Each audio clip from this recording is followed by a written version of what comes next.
L'information n'a jamais cessé d'évoluer. Hier, elle s'imprimait sur les pages des journaux, se diffusait à travers les ondes radio et les écrans de télévision.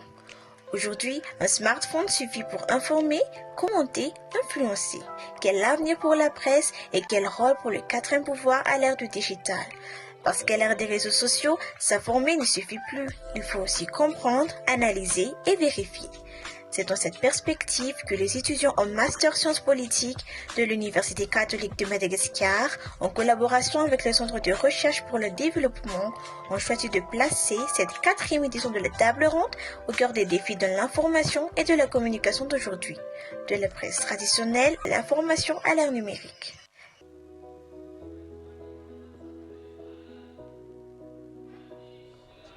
Quatrième édition. No sady fankalazana ny faha-empolo amin'ny zato taona ny asa fanaovan-gazety eto Madagasikara.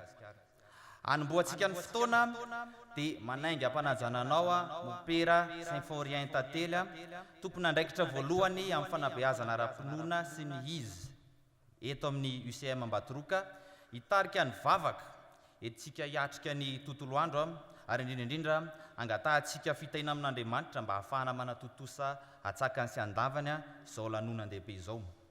Ary manentana antsika eny am-pitoerana kosa mba hiara hitsangana sy hanaja ny fanginana ao anatin'izany vavaka fangatahana izany.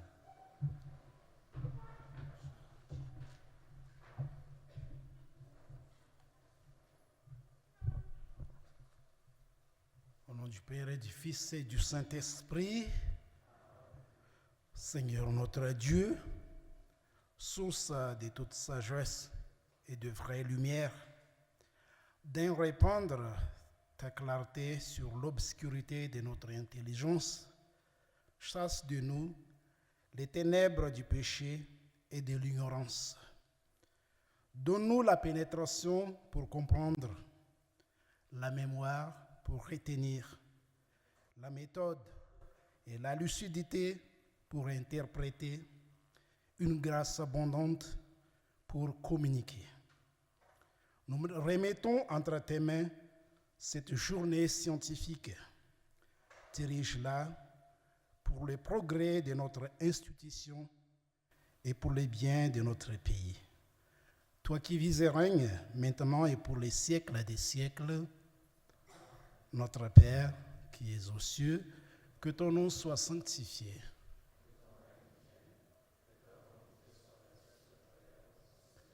Donne-nous aujourd'hui notre pain de ce jour. Pardonne-nous aussi.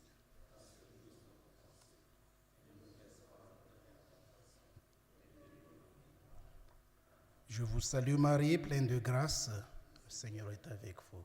Vous êtes bénie entre toutes les femmes, et Jésus, le fruit de vos entrailles, est béni. Sainte Marie, Mère de Dieu, prie pour nous pauvres pécheurs. Saint Pierre et Saint Paul, Sacré-Cœur de Jésus, au nom du Père et du Fils et du Saint-Esprit.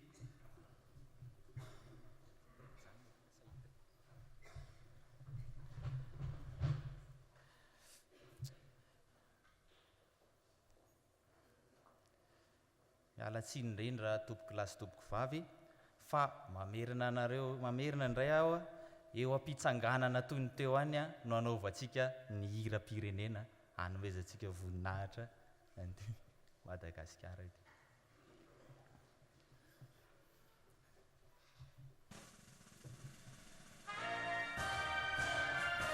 Ny tanana ankavanana afaka apetraka eo amin'ny fo.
toerana raha tompoko.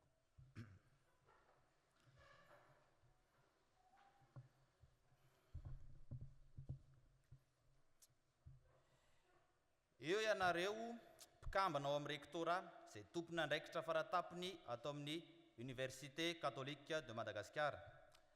Ianareo mpampianatra rehetra izay manana andraikitra ambony sahanina ara-pianarana. Ianareo mpikambana ao amin'ny OJM na Ordre des journalistes de Madagascar. Ianareo tompona andraikitra rehetra ao amin'ny ORTM, télévision malagasy, radio nationale malagasy, ary ireo manana andraikitra ambony rehetra amin'ny asa fanaovan-gazety sy ny haino aman-jery isan-karazany, isan-tsokajiny. Ianareo tompona andraikitra voalohany amin'ny sekoly ambony, na miankina sy ny tsy miankina izay manatrika etony. Ianareo manana andraikitra rehetra isan-tsokajiny eto amin'ny Université catholique de Madagascar. Ianareo mpiara-miasa rehetra sy mpanatotosa izao lanonana lehibe izao. Ianareo mpianatra mainto milaly sy ianareo vahiny manakaza rehetra izay manatrika etony anio, ary isika mpianatra ato amin'ny UCM rehetra, indrindra ny ao amin'ny départementa ay politika izay soloko tena eto anoloana. Tompoky lahy sy tompoky vavy, voalohateny dia ny fialatsiny. Manao azafady satria raha araky ny sokajina andraikitra voatanisa teo dia mbola mpianatra izay tokony ho anarina sy ho tenenina nefa ny tena, mbola tokony ho fahanana sy tokony ho atoro, kanefa dia mijoro eto sahady mitondra ny teny fampidirana amin'izao lanonana izao. Anisan'ny fanabeazana fototra hijoroana nefa ny fandraisana andraikitra, koa dia raisina mpanetretena tompoko izany adidy nakinina izany. Mbola mamerina ny fialantsiny ihany koa satria mbola anatin'ny volana Jiona tanteraka itsika izao, izay volana natokana hanomezan-danja ny teny malagasy, kanefa maro ireo teny izay mety hifangary sy ho atao amin'ny teny vahiny. Tsy midika akory izany fa manary ny asin'ny teny malagasy tsika, fa mihinam-bary aza hono misy latsaka, ny goudron koa indraindray misy lavaka. Rehefa afaka ny tsiny maivamaivana ny fo, ka hoy manao hoe arahaba tonga soa. Tompoky lahy sy tompoky vavy, akafaliana ny arabanay anareo tonga manatrika izao andro lehibe, ankalazaina ny 70 taona ny asa fanaovan-gazety eto Madagasikara izao, izay ho tanterahana mandritra ny latabatra boribory andian'ny 4 karakarain'ny mpianatra atao amin'ny départementa ay politika eto amin'ny UCM Ambadroka. Afaka mitehaka mafy be isika.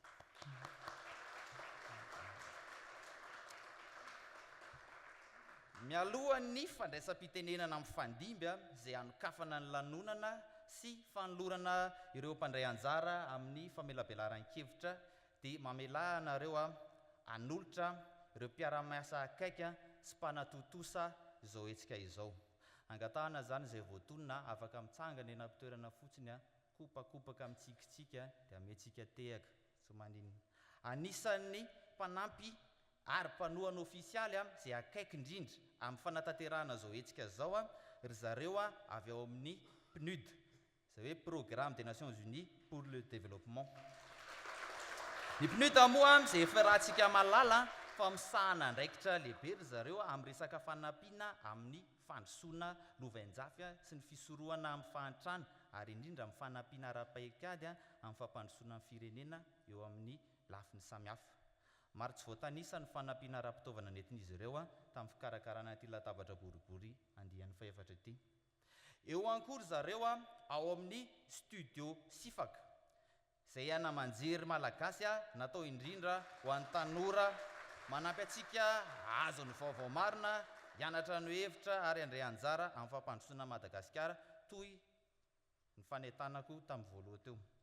Manaraka izany koa dia ao ry zareo kambana ao amin'ny gazety La Croix ny Madagasikara, izay mpanampy sy mpanohana ihany koa tamin'ity lanonana androany ity.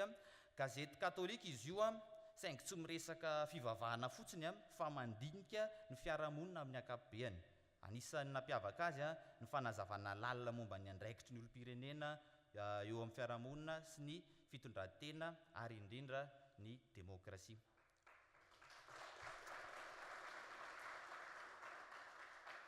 Ary ny farany dia eo koa ry zareo ao amin'ny Malina. izay nanampy sy nanohana tamin'ny fikarakarana maro samihafa dia nymalina indray dia tambajotra sy ONG, organisation non gouvernementale, hoy ny teny vahiny, mpanao gazety fanady adiny, izany hoe antsointsika hoe journaliste d'investigation. Eo ambany fiahian'ny Transparency International nanomboka tamin'ny taona 2014. Dia nitanjona amin'izany dia nananganana tambajotra gazety afaka manao fanadihadiana lalina sy mahaleo tena momba ny kolikoly sy ny fitantanana ny raharaham-pirenena.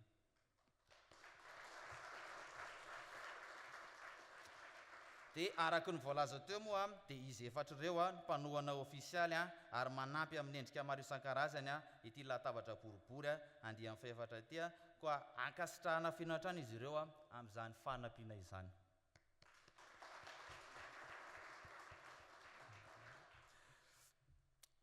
Zao ary dia miditra amin'ny fandraisam-pitenenana amin'ny fandimitsika. Eto nanikafana ity famelabelaran-kevitra ity koa ny anomboana izany dia manainga mavesatra anao mopera vice recteur ny Université catholique de Madagascar anomboka ny kabary fanokafana. Afaka mentsika tehaka koa izy mara-pahatonga ny aty satria androany aza reraka mihitsy mitehaka zany.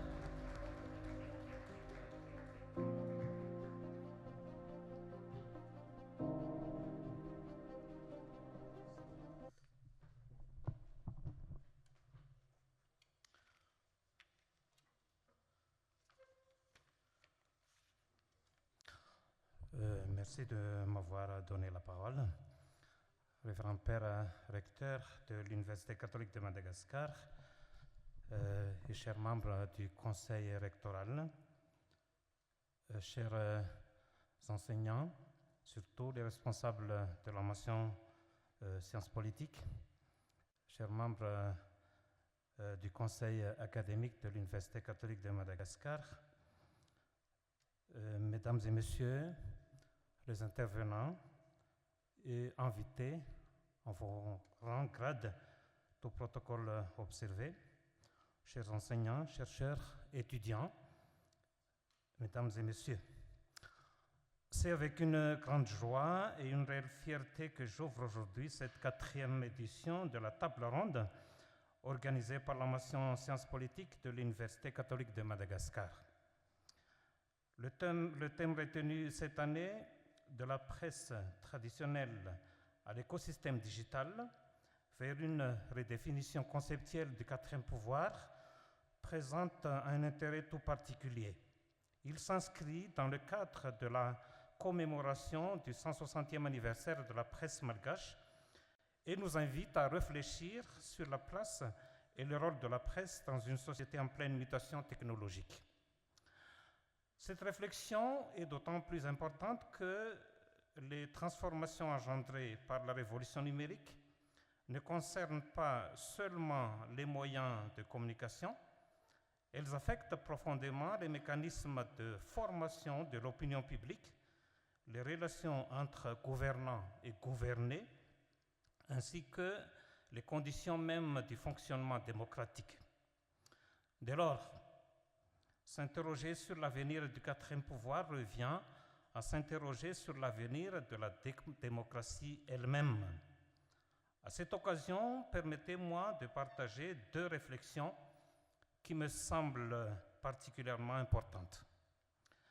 La première concerne la raison d'être de la filière sciences politiques au sein de l'Université catholique de Madagascar.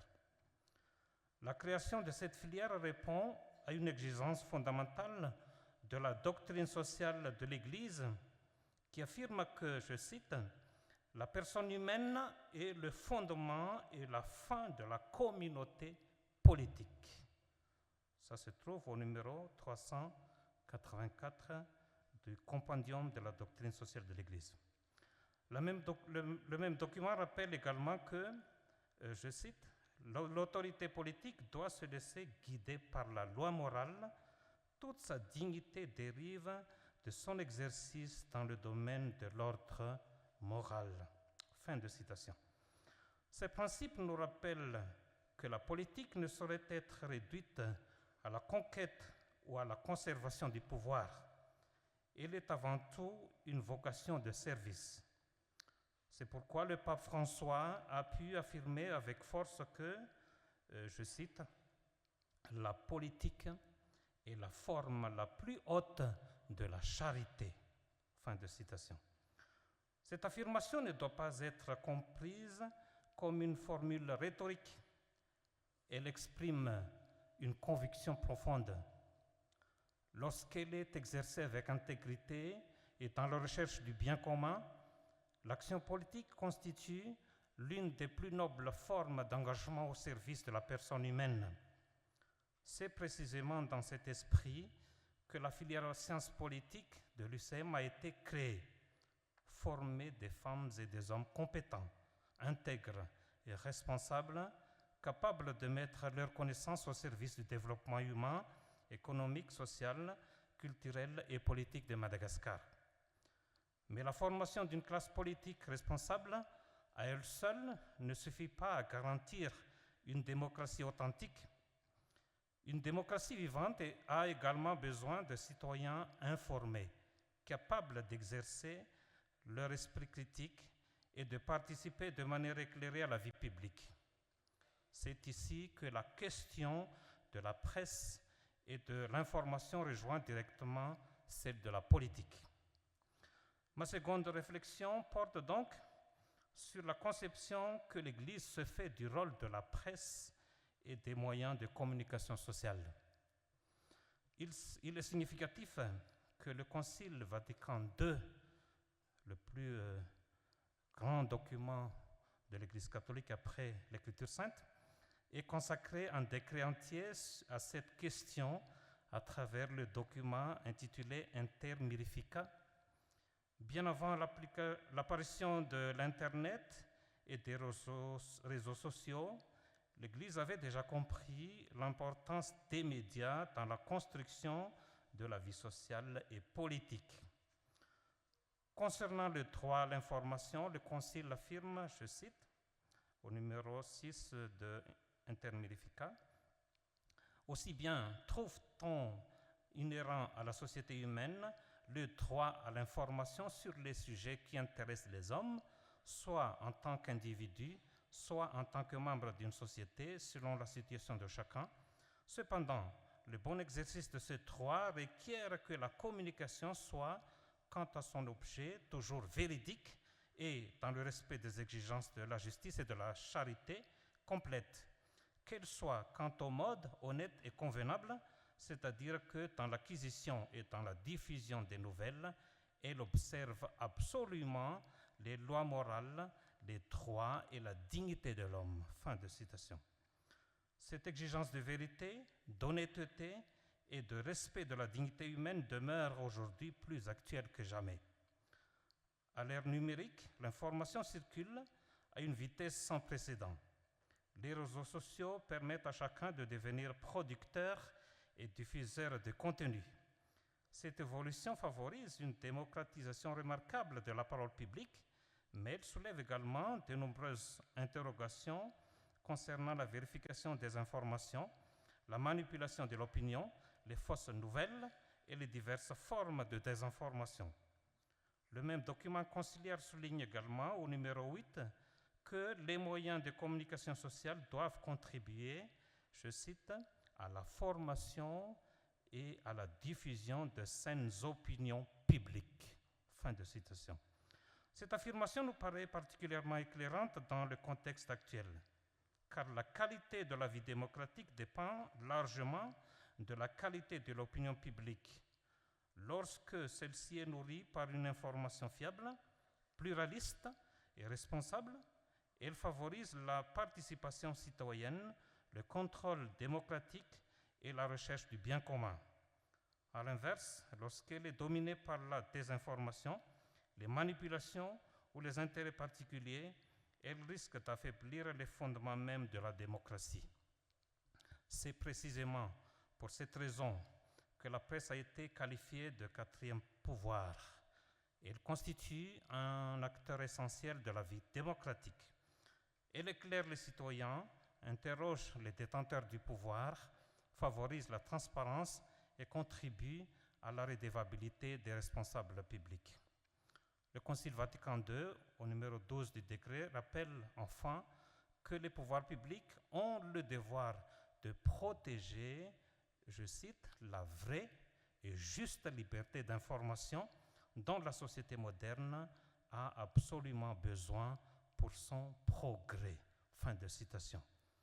Mesdames et messieurs, si j'ai souhaité rappeler ces enseignements de l'Église catholique sur la politique et sur les médias, c'est parce qu'ils se rejoignent profondément dans la problématique qui nous rassemble aujourd'hui.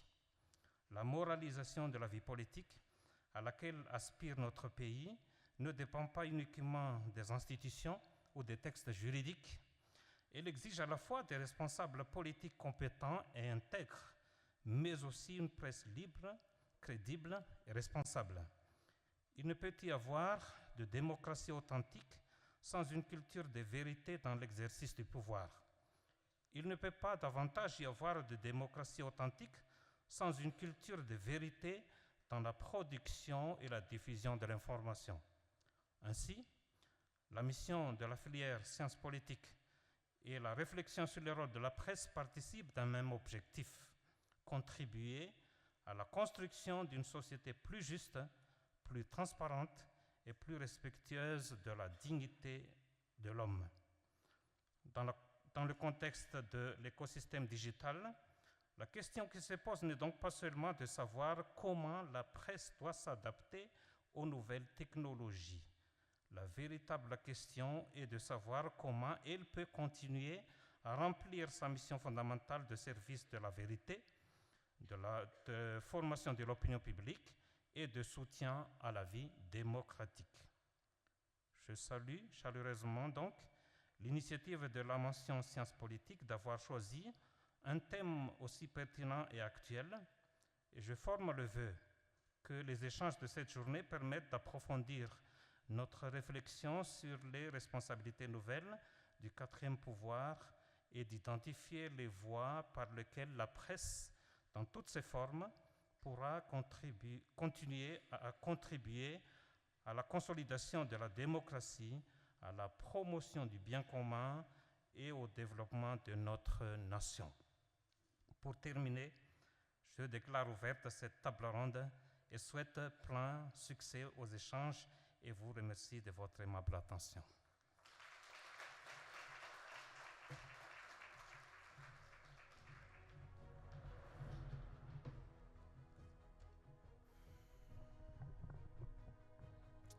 Makasitraka ny mopérarandriana Arsolo Charles Arsaina, lefitra rektora ny Université Catholique Madagasikara, tamin'izay lahateny mifono afatra sy anatra izay ahafahantsika manatanteraka mpilaminana ty latabatra boribory ity. Izao indray dia mampandroso ny tompon'andraikitra ambony voalohany ao amin'ny départementa hay politika eto amin'ny UCM Ambatoroka, Dr Raniry Arnosy Armanana, hitondra ny teny fanokafana ho an'izao lanonana akademika izao.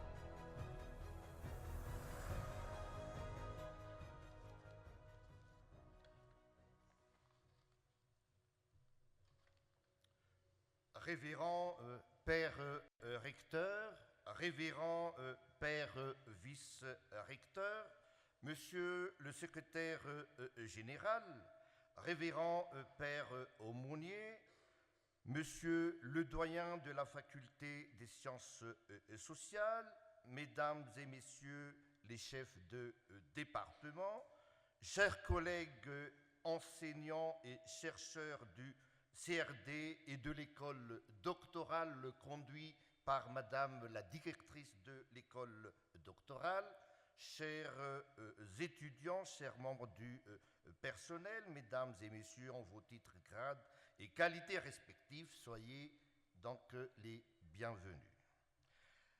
C'est avec un plaisir non dissimulé que j'ouvre ce jour cette table ronde consacrée à une question qui touche, je crois, à ce que nous avons de plus précieux en démocratie, la reconfiguration de ce que nous appelons traditionnellement le quatrième pouvoir et les voies par lesquelles la presse pourrait s'adapter et se réguler face aux mutations numériques et aux enjeux qui en découlent.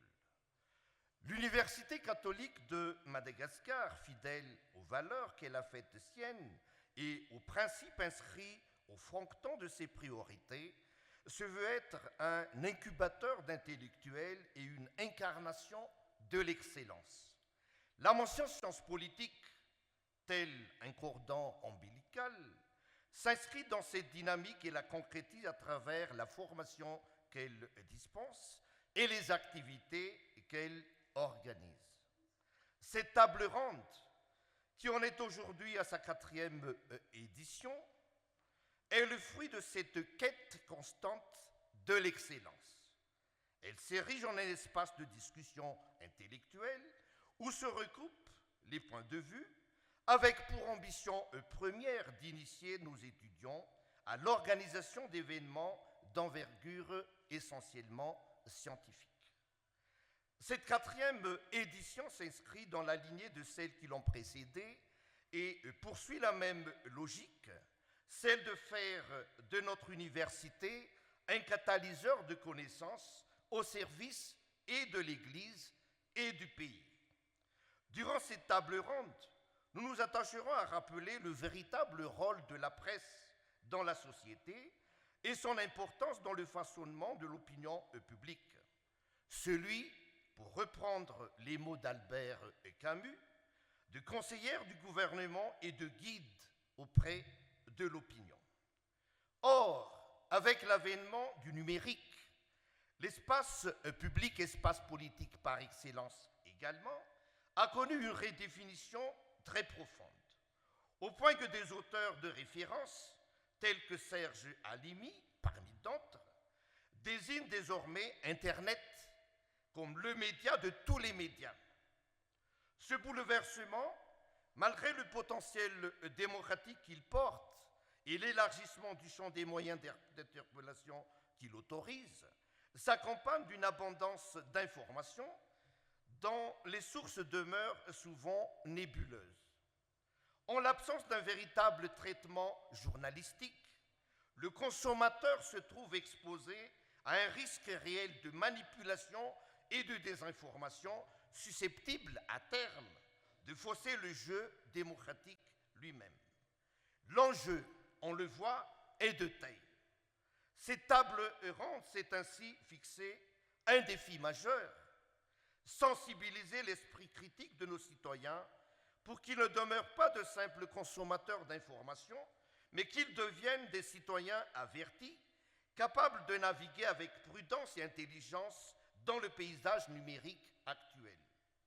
Madagascar se trouve aujourd'hui à un moment charnière de son histoire politique et les événements récents qu'a connus notre pays témoignent avec éloquence du capital civique qu'Internet préserve en son sein et de sa capacité à servir d'outil d'interpellation au service du plus grand nombre.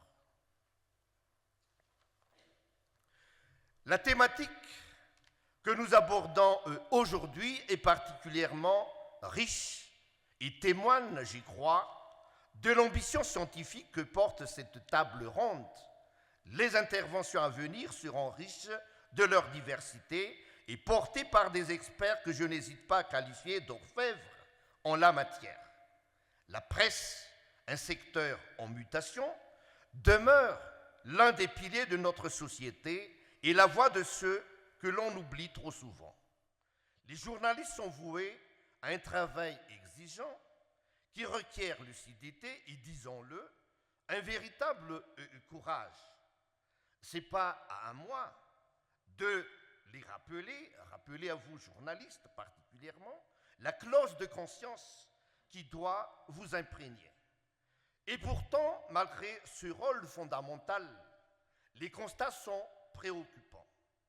En 2024, Madagascar était classé 100 sur 180 pays dans le classement mondial de Reporters sans frontières. Et l'année 2025 a marqué un recul supplémentaire encore. Dans le même temps, il faut l'avouer, le pays connaît une transition numérique d'une rapidité remarquable. En janvier 2024, le taux de pénétration d'Internet à Madagascar s'établissait à 20,6% de la population, soit 6,31 millions d'utilisateurs sur 30,60 millions d'habitants, contre moins de 2% en 2012. Les connexions mobiles actives, quant à elles, représentaient 44,9% de la population dans la même période. Une telle transformation des modes de consommation de l'information impose nécessairement aux médias traditionnels une adaptation structurelle pour laquelle, il faut bien le reconnaître, ils disposent rarement de capacités techniques et humaines suffisantes. C'est dans ce contexte, marqué à la fois par le recul de la liberté de la presse et par l'accélération de la transition numérique, que cette table ronde entend apporter sa modeste contribution. Elle se propose en premier lieu de mieux appréhender les causes des difficultés actuelles et notamment les pressions qui s'exercent sur les médias. Elle offrira ensuite l'occasion d'analyser les effets de la transformation numérique sur les pratiques journalistiques et sur l'accès à l'information. Enfin, elle cherchera à identifier des pistes d'action concrètes pour renforcer la liberté de la presse, améliorer les conditions d'exercice de ce métier et accompagner bien entendu nos médias dans leur nécessaire passage au numérique. Notre ambition, en somme, est claire. Faire de cette rencontre un espace d'échange et de réflexion entre les différents spécialistes du secteur médiatique. Je vous remercie.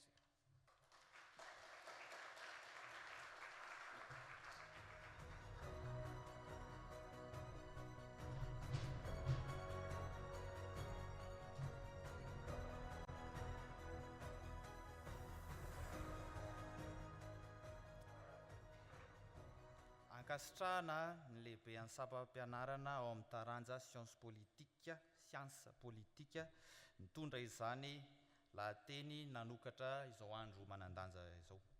Etintsika hamaranana ny kabary fanokafana dia manainga mpanajananao Ramatoa Razanaparany Soary Manambay, tompon'andraikitra ambony voalohany ao amin'ny CRD, alavana amin'ny teny vahiny hoe Centre de recherche pour le développement de l'Université catholique de Madagascar. Merci.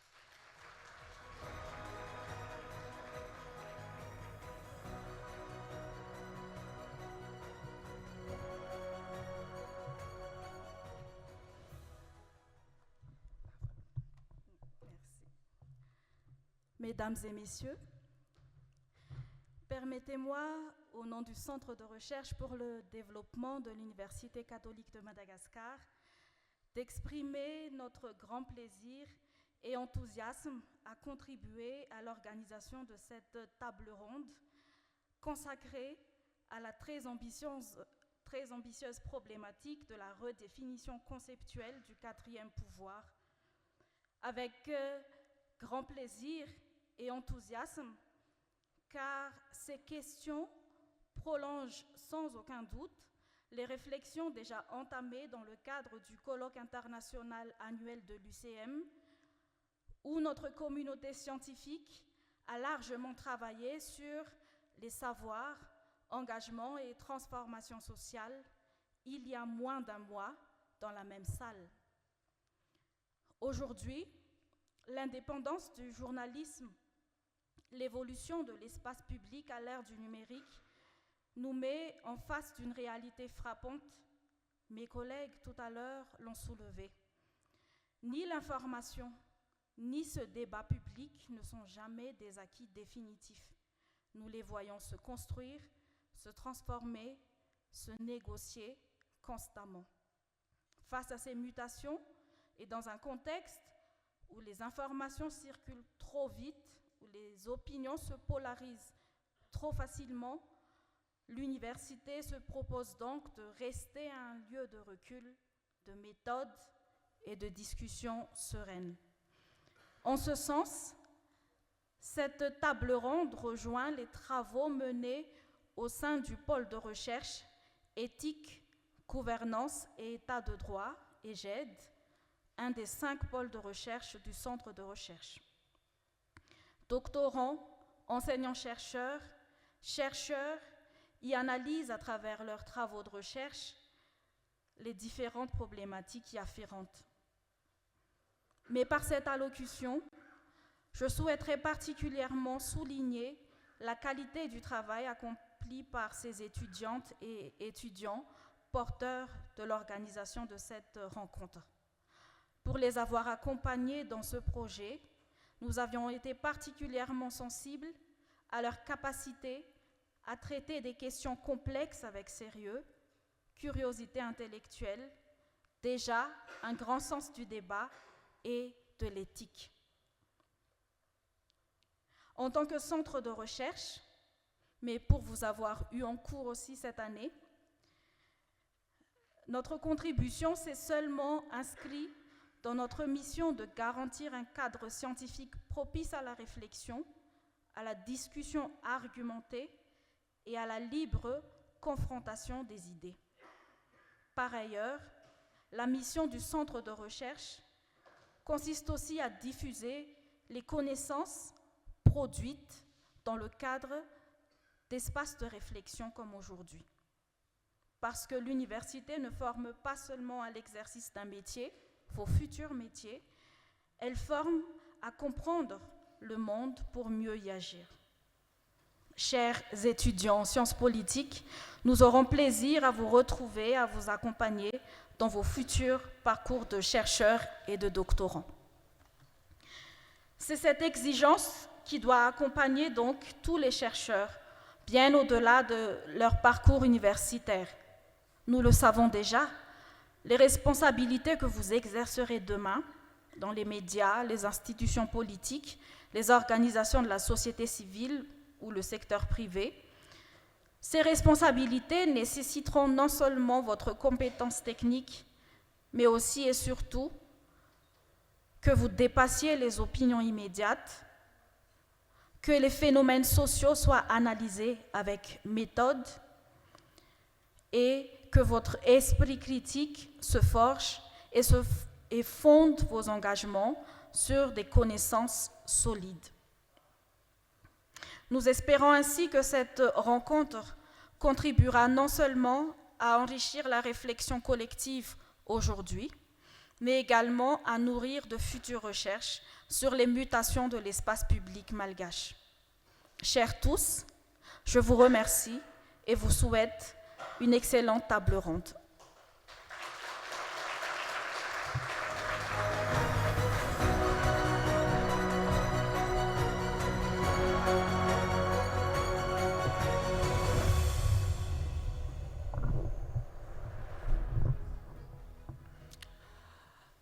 Arak'izany fandraisam-pitenenana amin'ny fanesy teo izany dia hita fa tena manan-danja avokoa ho an'ireo dinika sy famelabelara-kevitra izay ho atao ny loha-hevitra no safidinan'io.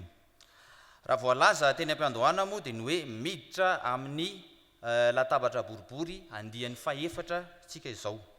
Raha tsy haivina ny tamin'ny taona lasa farany teo dia niresaka tsika momba ny toeran-kolontsaina ao anatin'ny tontolo voatondro ny fanatontoloana nosinganina manokana tamin'izany ny hira gasy sy ny kabary. Dia ankehitriny kosa dia nararotina izany hoe fankalazana ny 100 taona ny asa fanaovan-gazety eto Madagasikara mba ahafahana amin'ny fanakalo-hevitra sy mamelabelatra ny loha-hevitra manao hoe ny firosoan'ny asa fanaovan-gazety nentim-paharazana makany amin'ny tontolo nomerika. Hoentsika manokatra izany ary dia ho antsoina tsirairay ireo mpandray anjara rehetra amin'ny famelabelaran-kevitra mba hiakatra eto anoloana. Fa nefa mialoha izany dia misy ny mpandrindra na koa hoe mpanelanelana koa manainga mavesatra anao Andriamatoa Razafindrazaka Niavo. Izy no mpandrindra ny famelabelaran-kevitra sy ny adevitra rehetra iseho amin'ity latabatra boribory andian'ny faefatra ity. Maria Namoa fa efa tompon-daka maneran-tany tamin'ny fifaninanana ady-hevitra izy tamin'ny taona 2024. Zany hoe raha atao amin'ny teny frantsay dia hoe champion du monde de débat laie 2024. Ary koa indro tompon-daka nasionaly tamin'ny fahaiza miteny sy maneho hevitra. Amin'izao moa izy dia manana traikefany amin'izany mihitsy antsoina hoe coach en art oratoire.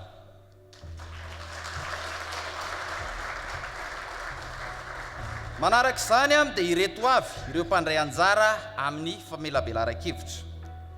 Ny mpandray anjara voalohany dia ny mpanao gazety avy eo amin'ny Lac Roi ny Madagasikara, Ramatoa Razafy Mamonjy Noroanitra. Izy dia sekreteran'ny famoahana, tompon'andraikitry ny sokajy toe-karena ary mpanoratra lahatsoratra fandalinana. Izy ihany koa ny mpanoratra sady mpandrindra ny komity famoahana ny boky tondra ny lohateny ny tantara-piainan'ny Père Antoine de Padoue Rajarizafy tamin'ny taona 2012. Anisany nandray anjara tamin'ny fanoratana sy fanomanana ny boky Les Jésuites dans l'histoire de Madagascar ihany koa izy tamin'ny taona 2012. Ary izy ihany koa ny mpanoratra ny boky tondra lohateny hoe Les 200 ans de la douane malagasy tamin'ny taona 2013.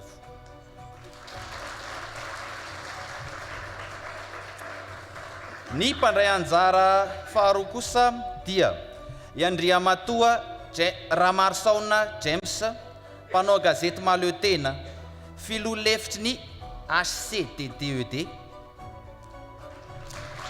Filoha teo aloha tao amin'ny olafitry ny mpanao gazety eto Madagasikara na ny OGM, Ordre des journalistes de Madagascar. Mpikambana teo aloha tao amin'ny voameram-pirenena Mahaleo Tena misahana ny fifidianana haitsika amin'ny anarana hoe CENI, mpanohana sy mpiaro ny kolotsaina demokratika ary ny fanamafisana ny soatoavina demokratika eo amin'ny fiarahamonina. Mpanao gazety matianina izy ary efa 40 taona mahery no niasany tamin'io sehatra io ary niady tamin'ny heriny sy ny manontolo izy ho fiarovana ny fahalalan'ny asa fanaovan-gazety sy ny fahaleovan-tena ny fampahalalam-baovao eto Madagasikara. Ny mpandray anjara fahatelo kosa dia i Ramatoa Rakotondravony Lovarabary. Tony andahatsoratra lehibe ao amin'ny 2424.mg sy 2424 FM solontenan'ny BBC Afrika eto Madagasikara. I Ramatoa Rakotondrazafy Lovarabary dia mpanao gazety matianina sady mpanofana eo amin'ny sehatry ny asa fanaovan-gazety. Nahazo ny mari-pahaizana master iraisam-pirenena momba amin'ny fitantanana ny aman-jery, antsoina hoe management des médias. Izy tamin'ny taona 2014 tao amin'ny École supérieure de journalisme de Lille. Manana ny mari-pahaizana ny maîtrise manokana momba ny asa fanaovan-gazety avy amin'ny université n'Antananarivo ihany koa izy, ary nanao ny maîtrise momba ny lalam-bahoaka sy ny sciences politiques ary C2 momba ny tantara politika ankehitriny tao amin'io université io ihany. Dia mbola tsy tapitra, nianatra ny lalàna matianina izy. Dia tamin'ny taona 2004 no nanombohan'ny asa fanaovan-gazety tao amin'ny gazety Les Nouvelles. Dia tao aorianan'izay dia niditra tao amin'ny vondrona l'Express de Madagascar izy ka niasa ho mpanao gazety tao amin'izany. Dia mbola tsy tapitra ihany fa nandritra ny fotoana ny asany tao dia nitana andraikitra samihafa izy toy ny tonian-datsoratra lefitra sy ny tonin-datsoratra lehibe dia tompona andraikitra misahana ny fanofahana. Dia filohan'ny fikambanana AMFM ny hoe Action Média Francophone Madagascar ihany koa fikambanana izay miasa aminy ary ny farany io ampifantarana antsika moa fa ny AMFM io dia misahana ny fampitana traikefa sy fahalalana amin'ireo taranaka mpanao gazety vaovao, fanofanana matianina ny mpanao gazety ary fanatsarana ny kalitaon'ny asa fanaovan-gazety eto Madagasikara.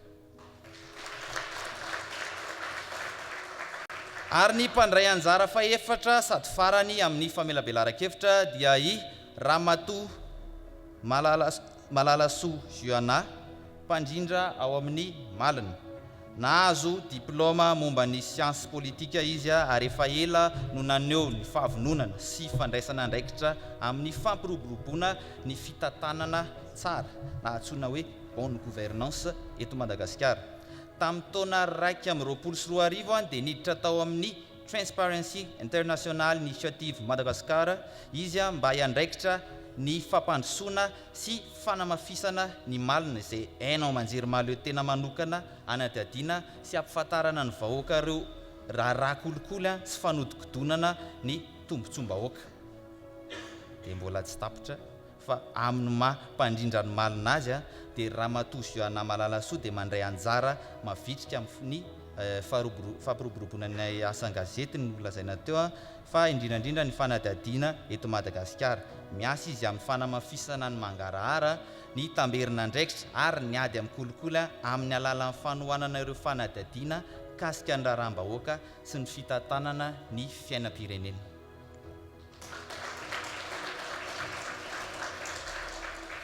Hoentsika manokatra izao lanonana izao ara dia omeko ny tompon'andraikitra eo amin'ny fandrindrana ny famelabelaran-kevitra ny fitenenana.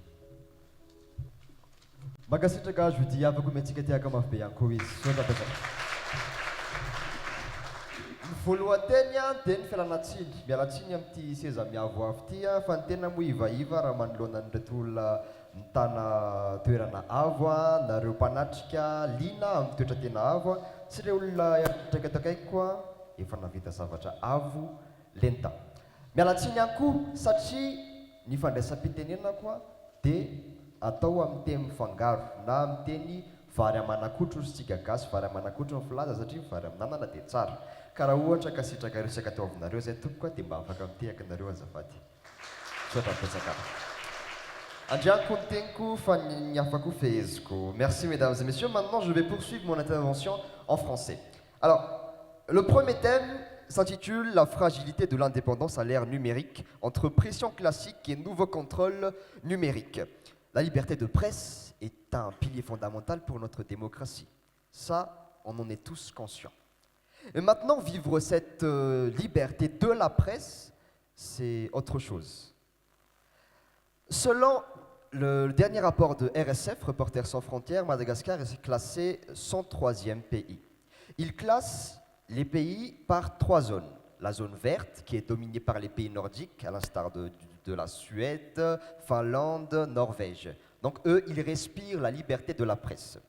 Et il y a ceux qui ne respirent pas du tout, comme la Chine, Corée du Nord, qui est dans la zone rouge. Et ensuite, il y a orange. Je ne parle pas du fruit, je parle de la zone où se situe Madagascar, où il y a encore beaucoup de précarité dans l'exercice du journalisme. Et maintenant, j'aimerais vous poser une question. Donc, quelle autonomie pour le journalisme malgache aujourd'hui? Comme ce débat avec vous, chers panélistes, sera un débat de très haut niveau, je ferai le nécessaire pour être le plus spécifique possible dans mes questions. Alors pour commencer, je commencerai avec Madame Razaf Mamounzi. Vous êtes journaliste au sein de La Croix, qui a été fondée le 20 juillet 1927, donc une presse très très ancienne, vous avez vécu toutes les périodes. Et ma question c'est, la liberté de la presse constitue vraiment un pilier de la démocratie. Donc un média confessionnel ou communautaire peut-il préserver son indépendance éditoriale face aux pressions politiques et économiques? Donc, oui, s'il vous plaît. Pour commencer, nous allons faire un cadrage qui sera de 5 minutes par temps de parole. Madame Razaf Mamounzi. Merci. Merci de m'avoir donné la parole et bonjour à l'assistance.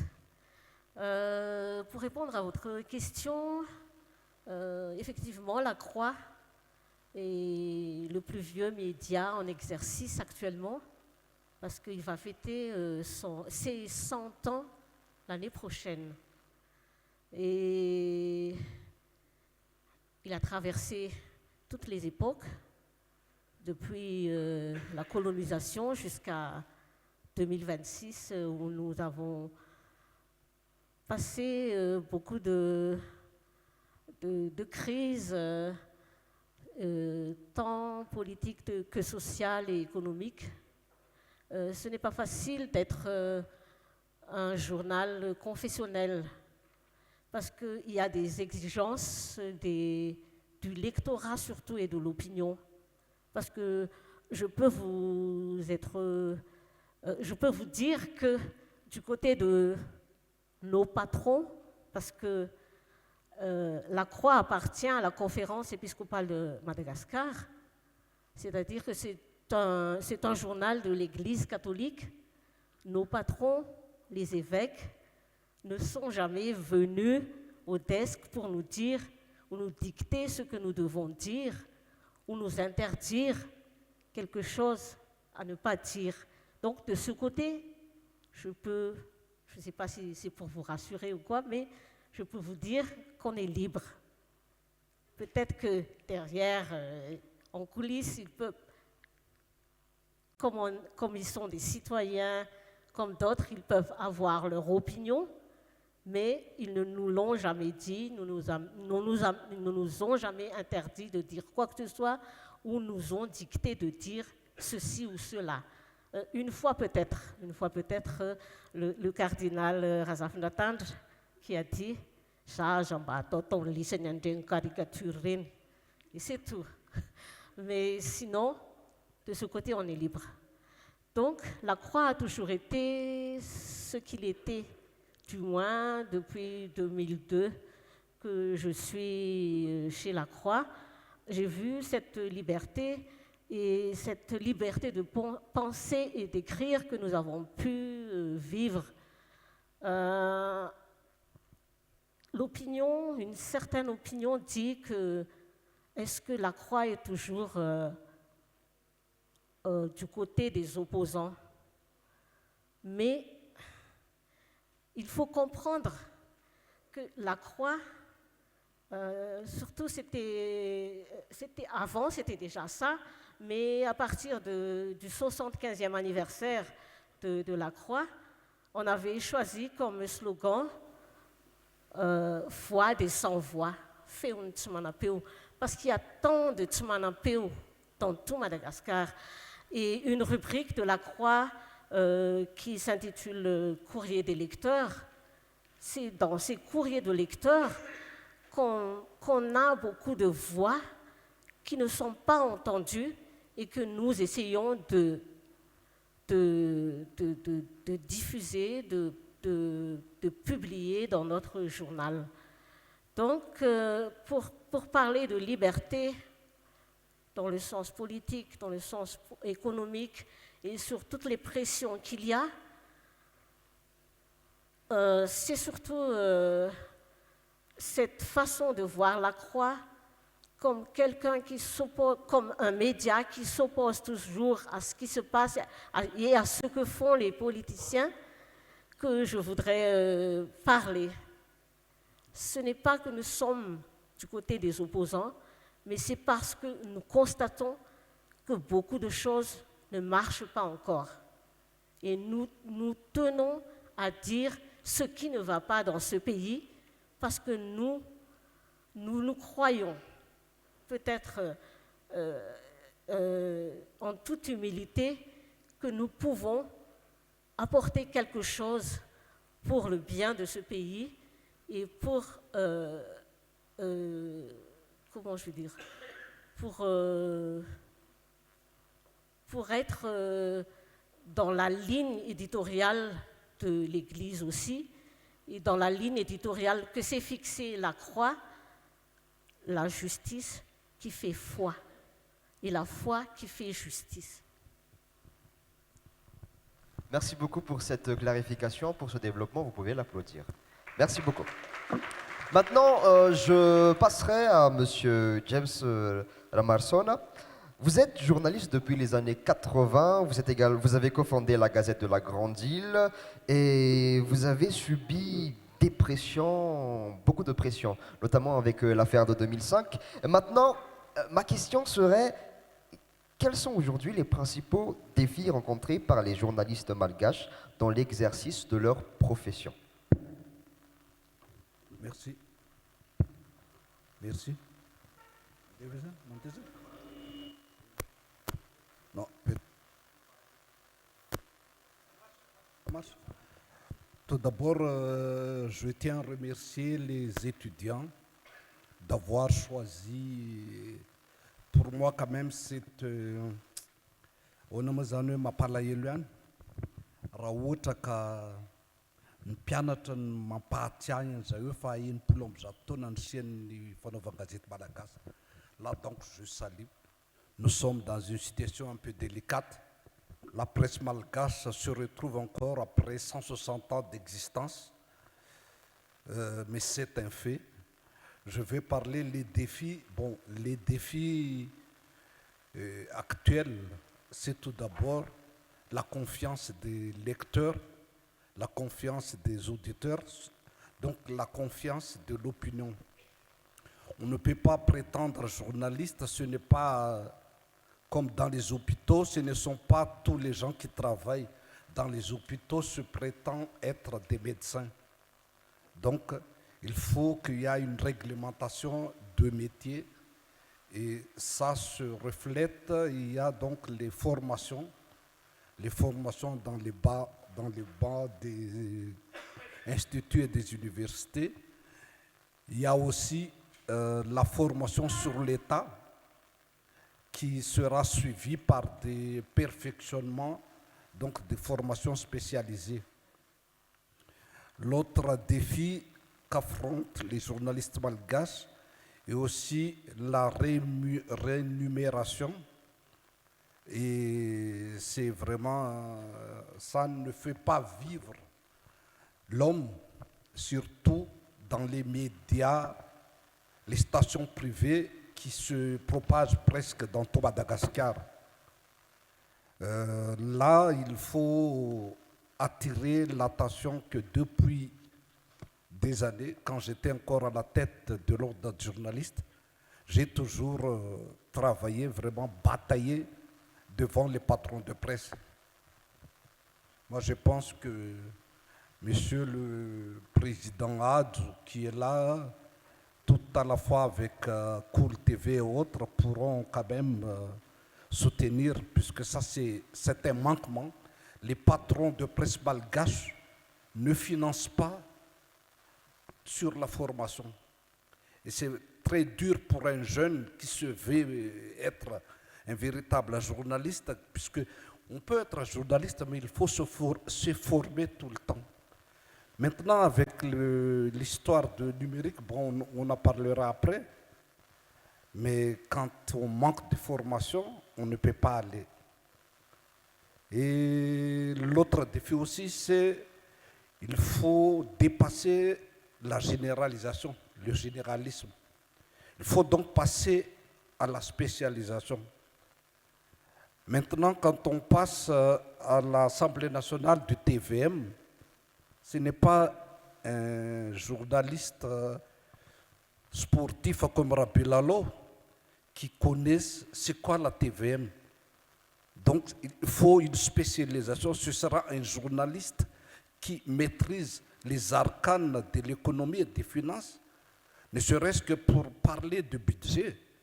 Il y a même des députés qui ignorent le contenu du budget. Et la TVM a été déjà votée. Maintenant, il y a tout de suite, bon, c'est quoi ça? Donc, ce genre de questions, il faut être spécialisé. Tout récemment, il y a la Coupe du Monde. Un journaliste politique ne peut pas, disons, réellement rapporter ce qui se passe entre le match de Sénégal et France, par exemple. Donc, je peux résumer sur cette piste de reconnaissance de l'opinion. Il faut être journaliste, il faut avoir donc la formation, il faut avoir une culture générale. C'est honteux d'attendre dans les... Ah non, quand j'attends à l'Achane Algérie, à Radio Madagascar, ça radio à l'Achane Algérie ou Algérie, alors que c'est Alger, Hanoi, alors que c'est Hanoi. Donc, il y a des aspects qui font honte à la corporation. Moi, je suis un ancien président de journaliste et je reconnais, mais là aussi, c'est là, il y a donc des difficultés. On veut être journaliste, mais quand il manque de manquement de salaire, à la radio nationale, il y a quand même des journalistes vacataires depuis presque 30 ans. Il y a pas mal de ministres, des journalistes devenus ministres qui sont se succédés à la tête du département de la communication du ministère. Mais il y a toujours des vacataires. Ça fait honte, alors que c'est une radio nationale. Donc il y a beaucoup de batailles à affronter l'opinion, affronter la concurrence avec la transmission numérique, affronter les patrons de presse. Tout est là, c'est difficile, mais tout de même, c'est un métier passionnant, c'est un métier très attrayant. Et peut-être, bon, je me souviens, il s'appelait Sédénan Remnad. C'est un journaliste malgache qui est connu beaucoup plus dans l'Afrique qu'à Madagascar, qui a dit que c'est déjà dans le sang, dans la veine, donc on restera toujours journaliste, mais ça fait vivre tout de même, puisque quand on aime quelque chose, on peut même faire l'impossible, disons. Merci. Tout à fait d'accord, bravo. Merci. Je vois vraiment votre exigence. Merci beaucoup pour ce rappel, surtout en matière de qualité. Alors maintenant, je me tourne vers Madame Louva Rapage. Vous êtes beaucoup de choses, mais surtout, vous êtes dans une presse qui a su le mieux s'adapter à l'ère du numérique, notamment 24 MG. Ma question sera également très spécifique pour vous. Est-ce que les médias numériques offrent-ils davantage de liberté ou créent-ils de nouvelles formes de dépendance? Donc, ce sera ça ma question. Merci. Merci et bonjour à tous. Merci d'être là surtout en ce vendredi. Alors, est-ce que les médias numériques offrent davantage de liberté ou est-ce qu'ils créent de nouvelles formes d'indépendance? Pour avoir été dans la depuis plus de 20 ans, parce que j'ai vraiment commencé le journalisme en 2004, mais j'ai déjà commencé à travailler dans des journaux déjà en 2000, 99-2000, donc ça fait quand même 26 ans que je suis dans la profession, que je côtoie les gens de ce métier. Je dirais qu'il y a une certaine forme de liberté que les médias numériques nous ont fait gagner, à nous les journalistes, c'est la liberté de diffusion. Parce qu'aujourd'hui, c'est très facile de publier une information. Nous ne sommes d'ailleurs même plus les seuls à diffuser les informations, parce qu'aujourd'hui, tout le monde peut diffuser des informations. Donc c'est une liberté aujourd'hui qu'on a. Les journalistes peuvent diffuser, je dirais, plus librement les informations. Vous voyez des journalistes qui publient des informations, sont plus attachés à un organe de presse classique ou à une structure concrète. Donc ça, il faut le reconnaître, c'est une grande liberté qu'on a gagnée, celle de publier une information. Sauf que nous, on a perdu quand même une partie de notre autonomie. On est dépendant. Auparavant, on était surtout dépendant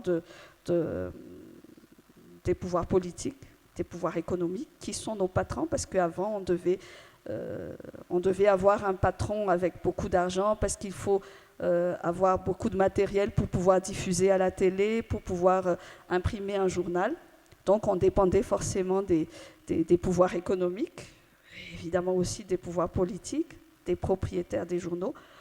Aujourd'hui, en plus de ça, si on travaille dans une structure, donc si on n'est pas un journaliste qui travaille pour lui-même, qui lance son propre organe de presse, on est aussi dépendant de Mark Zuckerberg, enfin de tous ces milliardaires qui ont les plateformes numériques, parce qu'on est complètement dépendant de ces plateformes-là, de Facebook, même si on paye très peu Comparé à un investissement dans une imprimerie payé, je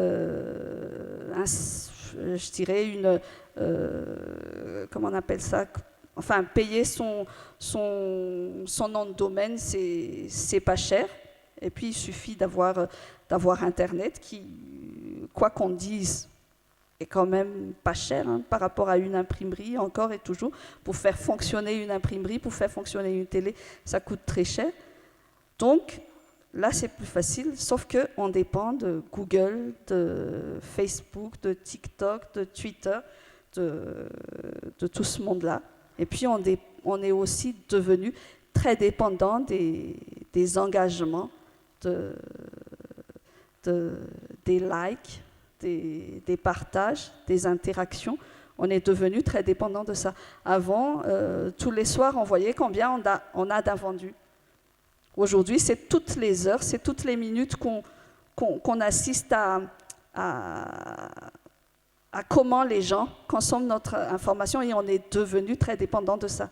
On est, ah ouais, combien on a de j'aime aujourd'hui, combien on a de partages, waouh, on est à 1000 likes en une heure, ouh là là, mais ça bouge pas, on est seulement à 10 likes alors que ça fait une heure qu'on a posté ça et qu'il va falloir poster un autre. Donc on est devenu aussi très dépendant de ça. Aujourd'hui, la question n'est plus qui contrôle les médias aujourd'hui, qui contrôle la visibilité des médias. Donc on a perdu une partie de notre autonomie, même si on a gagné en liberté. Et aujourd'hui, qui est-ce qui contrôle la visibilité des médias? On a parlé de Google, on a parlé de Facebook. Donc c'est toujours ceux qui ont de l'argent qui se font voir finalement. Donc on reste toujours aussi dépendant. Quand on arrive à booster une publication, on peut apparaître au milieu d'une vidéo, on peut apparaître en première ligne sur Google quand on a de l'argent pour booster. Quand on n'a pas, même si on a le meilleur community manager pour essayer de référencer les articles, quand il y a des gens qui ont de l'argent, qui réussissent à faire de la pub, c'est eux qui passent. Et puis, on est aussi très dépendant aussi, mais ça, je pense que c'est le lot de tout le monde. On est très dépendant des lecteurs, sauf qu'aujourd'hui, les lecteurs, ils sont enfermés dans leur bulle. Ça aussi, c'est un autre danger aujourd'hui, la question de la polarisation. Parce que c'est Facebook qui dicte, c'est les algorithmes en fait qui dictent nos comportements. Et si vous regardez par exemple des questions sur les galettes, donc vous aurez plus de galettes sur votre téléphone, dans votre mobile, qu'une information sérieuse. Vous aurez plus si vous suivez une fois un influenceur, vous aurez davantage de thèmes qui se rattachent à cet influenceur-là que l'information. Donc ça aussi, c'est devenu une perte de dépendance aujourd'hui des médias, parce qu'on est devenu dépendant de ça, dépendant des algorithmes, avec cette question de bulle informationnelle. Parce que quand on est sur des algorithmes, on n'a que les informations auxquelles nous sommes habitués. Autant avant, quand on sort de chez nous, on a tous les journaux dans les mains du crieur. Aujourd'hui, quand on ouvre son téléphone, on n'a que les sujets qui nous intéressent. On n'a pas forcément les autres sujets. Donc, si vous êtes abonné, je dis n'importe quoi, si vous êtes abonné à 2424.mg, vous verrez tout le temps 2424.mg. Ou les journaux comme ça. Mais par contre, si vous n'y êtes pas abonné, mais que vous suivez plus, par exemple, Ballet ou Zwilkel, vous aurez davantage ce genre de... Donc, autant avant, la pluralité, c'était plus facile d'avoir accès aux médias. Aujourd'hui, c'est plus difficile d'avoir accès aux médias. Et comme vous le savez, les médias ne sont, malgré tous les efforts qu'on fait en matière de formation. Et peut-être juste pour revenir un peu sur ce que l'aîné président James Ramarson a dit tout à l'heure, on commence aujourd'hui, les patrons de presse commencent aujourd'hui à former, nous à la MFM, on commence à travailler davantage avec le groupement des éditeurs de presse, d'information et d'information multimédia. Je remercie d'ailleurs le Cool TV d'être très partie prenante dans le GPIM, dans ce groupement qui travaille beaucoup avec nous à la MFM pour essayer vraiment de former les journalistes. Donc malgré toutes les formations qu'on a, on ne réussira jamais à faire mieux en termes d'audience que les influenceurs qui font du sensationnalisme, qui font de l'humour, qui font beaucoup d'autres choses. Nous, parce que même si on est... Voilà, même si on fait beaucoup d'efforts, ce qui intéresse les gens, l'une de nos meilleures vidéos qui malheureusement a été supprimée, malgré tous les efforts qu'on a fait pour le garder, c'était la coupure d'électricité au CCI VAT pendant que le président parlait. Ça, en une heure, on a eu 5000 réactions. En une heure. Et ça, c'est une performance d'influenceur, ça, c'est pas une performance de médias. Et ça, on ne réussira jamais. Ça, on n'a jamais réussi à réitérer ça, sauf pour le mariage de Rakoul. Vous voyez, c'est pas tous les jours qu'on fait ça. Hein. On le fait parce que des fois, il faut quand même essayer de racoler comme on dit, mais ce n'est pas tous les jours qu'on fait.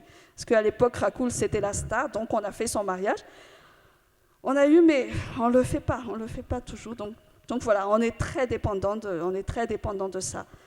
Voilà, merci. C'est parfait, on l'applaudit également. Là, on est au cœur de notre problématique, c'est une redéfinition conceptuelle du quatrième pouvoir. Merci beaucoup.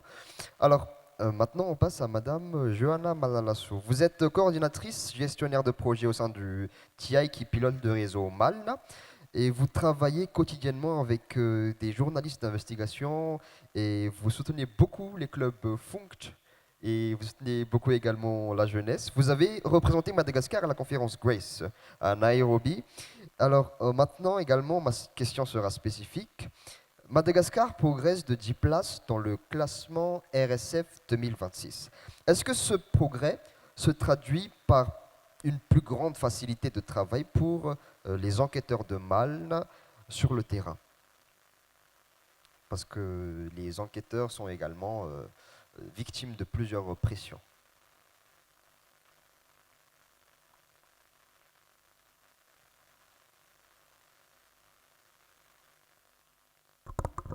Voilà.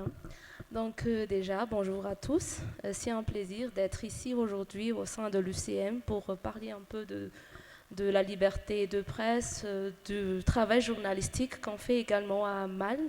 Déjà, pour commencer, j'aimerais juste présenter MALN en quelques mots. Donc MALN, c'est un média d'investigation journalistique qui a sa source en tant que projet à Transparency International en 2018. Donc en 2018, Transparency International Initiative Madagascar a travaillé avec quelques journalistes pour dénoncer la corruption dans l'exploitation de bois de rose à Madagascar. Et c'est à partir de là qu'est né MALN, donc en constatant que c'était très important pour la lutte contre la corruption d'avoir les journalistes comme alliés. Et c'est à partir de là que le réseau MALN est né. Donc, il regroupait quelques journalistes, une dizaine de journalistes à cette époque-là. Et en tant que projet, donc, MALN recevait des fonds des différents projets et faisait des investigations à partir de ça. Donc, depuis 2020-2021, donc, il a été vu que pour vraiment percer dans le média, dénoncer en tant que média, être pris comme un média, MALN devait prendre son envol de transparence en tant que média pour devenir vraiment un média. Donc c'est là qu'est né MALN en tant que ONG en 2022. Donc 2022, MALN essaye, j'ai dit essayer parce qu'entre 2022 et 2026, il n'y a que 4 ans. Donc on essaye d'être plus actif dans le milieu médiatique parce que auparavant, si on demandait à une personne est-ce que vous connaissez Malles, la majorité répondront que non. Donc à partir de 2022, en tant qu'ONG, on a vraiment poussé à ce que Malles ait une certaine visibilité dans le monde médiatique. Et très récemment, donc en 2025, Malles ouvre son compte Facebook. Donc on n'a qu'une année d'existence sur les médias, sur les réseaux plutôt, mais on continue quand même à produire des investigations sur différents formats qui sont disponibles sur notre site, sur les magazines que vous avez sur les mains, et avec nos différents partenaires également. Si on parle de facilitation de travail sur terrain et du rapport de RSF sur la liberté de presse, oui, entre 2025 et 2026, Madagascar a eu un rebondissement de 10 places. Mais si on va dans les détails comme le social, comme tout ce qui fait rapport donc aux différentes pressions et tout, le constat reste le même. Les journalistes subissent toujours les pressions économiques et politiques. Les journalistes ont une certaine, disons, la liberté de trouver des informations reste très limitée parce qu'à noter qu'au jour d'aujourd'hui, Madagascar ne dispose pas encore de la loi pour l'accès à l'information à caractère public qui est un plaidoyer depuis 16, 17 ans ou même 18 ans jusqu'à aujourd'hui parce que c'est un des points qui est exigé par le CNUC ou la Convention des Nations Unies pour la lutte contre la corruption que Madagascar a signé en 2005-2006. Donc jusqu'ici, on n'a pas cette loi. Donc pour Malles, pour nos journalistes, ces contraintes sont encore d'actualité. Oui, entre 2025 et 2026, entre octobre 2025 et 2026, une petite brèche de liberté s'est ouverte, mais on peut dire que l'accès à l'information est quand même très limité. Je vais vous donner un exemple. Par exemple, récemment, nous avons sorti une investigation sur la gestion des crédits carbone qui est en une du magazine que vous avez dans les mains. Donc, lors de la réalisation de cette investigation, nos journalistes, on a constaté que beaucoup de documents n'étaient pas publics. Donc, nos journalistes avaient fallu toquer partout dans les portes pour demander les documents qui vraiment cadraient la gestion des crédits carbone à Madagascar. Et à ce moment-là, les responsables ont donné les documents. Mais une fois que nous avons annoncé, je dis bien annoncé, non pas publié, la sortie de l'investigation sur les réseaux, nous avons eu des appels incessants, des personnes qui ont participé, qui ont témoigné, qui ont été, qui nous ont donné des documents, donc, comme quoi ils avaient peur de leur place et qu'on nous accusait quelque part d'exposer ces sources-là à un avenir incertain, comme quoi qu'ils peuvent être limogés de leur place et tout. Donc même si d'une certaine part, il y a une petite brèche qui s'est ouverte dans cette partie-là, on nous rappelle sans cesse dans le travail d'investigation que on est responsable également de nos sources, mais aussi ces parties-là donc ne facilitent pas le travail des journalistes, mais c'est quelque part c'est un poids dans la conscience des journalistes, et ça, plus les pressions classiques dont on parle, comme les représailles, comme tout ce qui est représailles ou bien des menaces de diffamation. Tout ça ensemble donc ne facilite guère le travail d'investigation journalistique. Et voilà, mais à part ça aussi, un des points très importants à discuter aujourd'hui, comme je vous disais, MAN est un média qui aujourd'hui dépend encore des fonds de projet.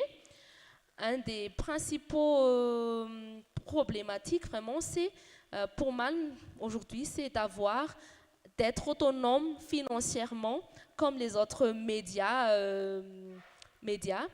Donc nous, notre difficulté, c'est d'avoir cette autonomie financière indépendamment des projets, des fonds de projet. Et ça, c'est un point qui est vraiment très important aujourd'hui parce que depuis fin 2023, donc, nous avons assisté à un changement de dynamique dans le monde où beaucoup de projets ont cessé d'exister avec la clôture de l'USAID. Mais également, à partir de cette clôture de l'USAID, beaucoup de bailleurs font une réflexion comme pourquoi ils vont financer tel ou tel projet dans le monde. Pour MAN, cette partie-là d'être financée par les projets est quelque part, on reçoit beaucoup de pression aussi, parce que malgré le fait qu'on impose comme quoi nous avons notre indépendance éditoriale, là, comme disait mon collègue Fa qui devait être ici, c'est difficile quelque part de mais quand même, par exemple, en 2023, nous avons eu un projet avec un certain bailleur de fonds. Ils nous ont pisté sur un sujet, PESEC. PESEC, c'est un aire protégé. Donc, il y a l'aire protégée de Menabé-Antmen. Il y a beaucoup de migration là-dedans. Donc, il y a beaucoup de populations qui font de l'exploitation illicite dans cette aire protégée de Menabé-Antmen. Et le gouvernement de l'époque, avec les partenaires techniques financiers, donc ont promis des maisons aux migrants pour quitter cette aire protégée de Menabé-Antmen. Et nos journalistes, donc nous, on a reçu comme quoi c'était peut-être intéressant d'investiguer sur le cas de Menabé-Antmen, comme quoi il y a beaucoup d'exploitation et tout et tout. Une fois sur terrain, nos journalistes ont découvert que parmi 300 maisons promises par le gouvernement et par le bailleur de fonds, il y avait seulement 3 maisons qui ont été construites. Et le bailleur de fonds qui était en collaboration donc avec le gouvernement de l'époque était aussi notre partenaire dans la réalisation de la dite investigation. Donc Dilemme, il nous appelle. Il faudrait notre validation et tout, il faudrait, vous n'avez pas l'autorisation de faire ceci, de faire ça. Mais nous, à MAN, parce que dès le départ, on a mis les points sur l'indépendance éditoriale, comme quoi même si vous payez tout le budget de fonctionnement de MAN, même si vous nous donnez beaucoup d'argent, donc nous, on n'a pas d'ordre à suivre des bailleurs de fonds quand il s'agit d'investigation journalistique. Et nous, on a foncé jusqu'à la publication.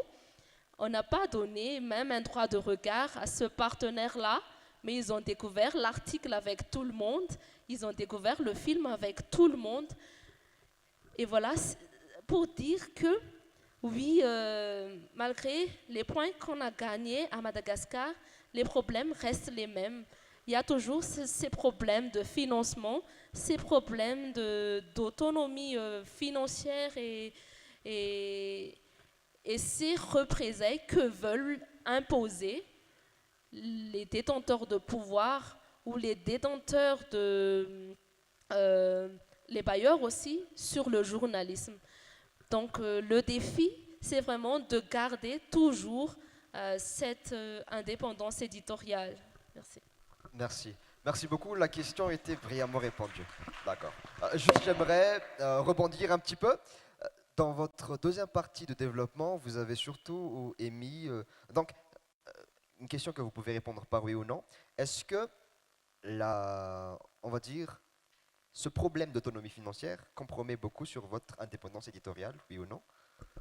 Non. Non, ok, d'accord. Ok, on peut l'applaudir pour ça. Je peux rajouter un point? Oui, non, disons que je dis que non, ça ne compromet pas notre indépendance éditoriale parce que nous, notre vocation, c'est de dénoncer les faits de grande corruption. Donc, si jamais demain, on n'aura plus de financement parce que nos bailleurs disent que même si on donne de l'argent, ils ne vont pas aller dans notre sens. Pour nous, ce n'est pas grave. On reste là, donc et on disparaît parce que nous, on reste sur nos principes. Parfait. D'accord, merci beaucoup. Merci. Merci à nos 4 panélistes pour ces éclairages. Après avoir examiné maintenant la situation de ceux qui produisent l'information, concentrons-nous sur ceux qui la reçoivent et ceux qui partagent l'information, les citoyens malgaches. Comment le rapport à l'information a-t-il changé? Comment Facebook et les réseaux sociaux ont-ils transformé l'espace du débat public? C'est notre second thème.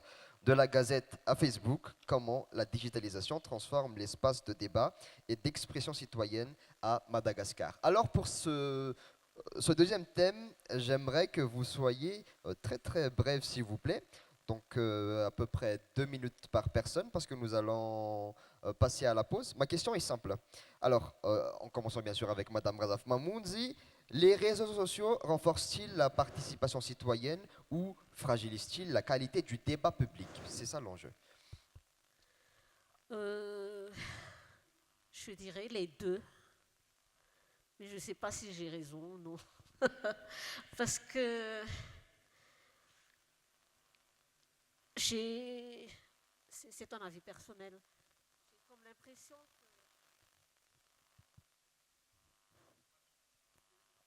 ça marche? J'ai comme l'impression que les gens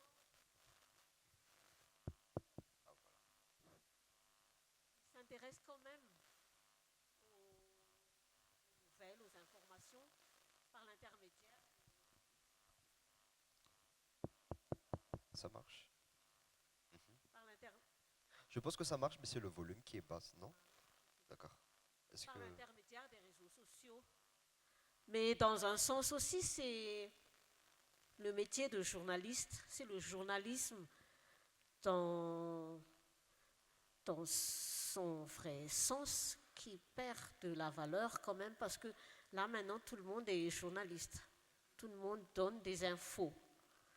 Et là, l'opinion, les récepteurs ne savent plus distinguer le vrai du faux ou ne peuvent plus distinguer le vrai du faux.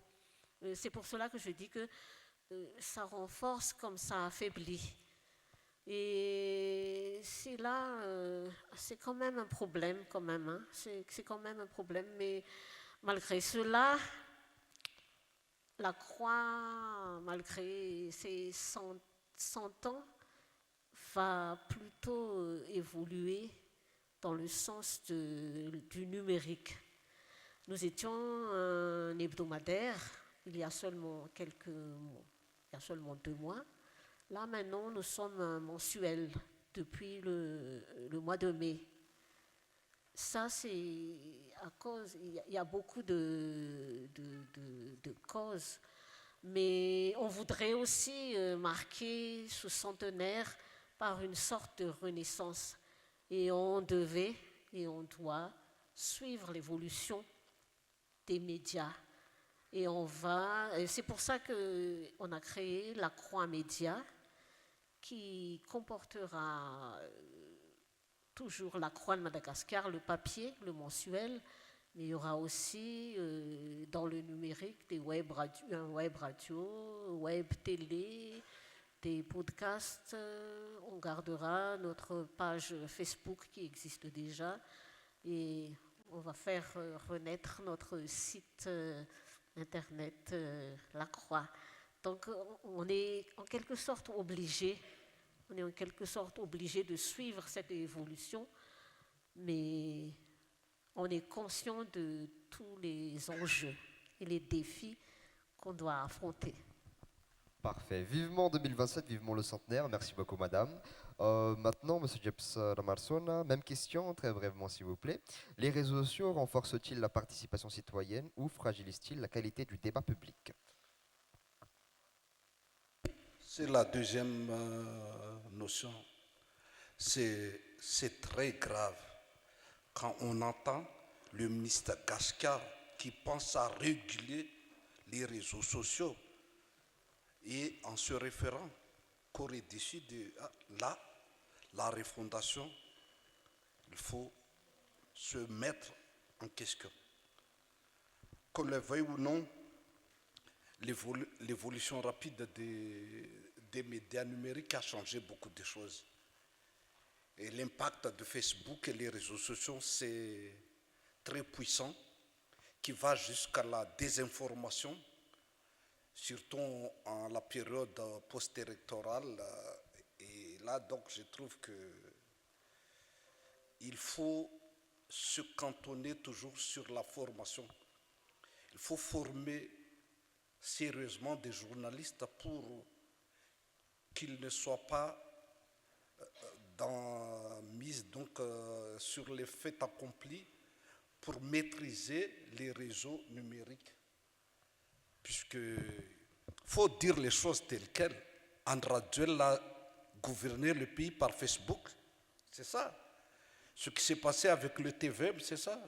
Et tout de suite, en espace de 48 heures, le régime a changé, puisqu'il y avait tout de suite des réactions, des buzz. Donc, il faut bien voir que moi je dis que ça fragilise, mais là aussi avec l'intelligence artificielle, on ne sait pas demain. Donc, quelqu'un peut écrire tout de suite, et il n'y a plus donc l'esprit critique, l'émancipation humaine en tant qu'humain, quand il y a déjà donc dans la numérisation, il faut bien voir comme il faut ça. C'est une évolution, c'est pas seulement à Madagascar, mais dans le monde. Donc il faut voir comment affronter pour que le pays et surtout que les médias et les journalistes ne soient pas dépassés par cet aspect. Mais ce qui se passe aujourd'hui, c'est qu'on raisonne par Facebook avec les réseaux sociaux.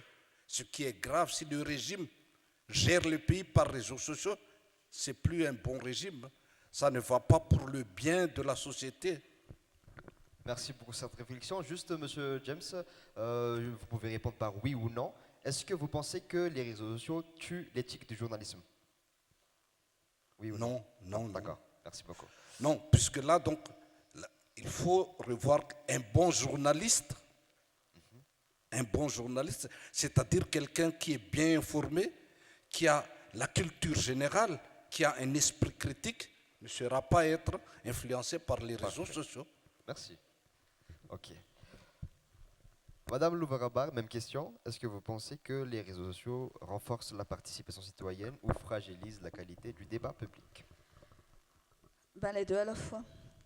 Ça renforce la participation citoyenne dans la mesure où aujourd'hui les citoyens ont la possibilité de s'exprimer davantage avec les réseaux sociaux, ont la possibilité quand même aussi de s'informer mieux avec les réseaux sociaux, même si malheureusement, et là je passe à l'autre volet qui est la fragilisation.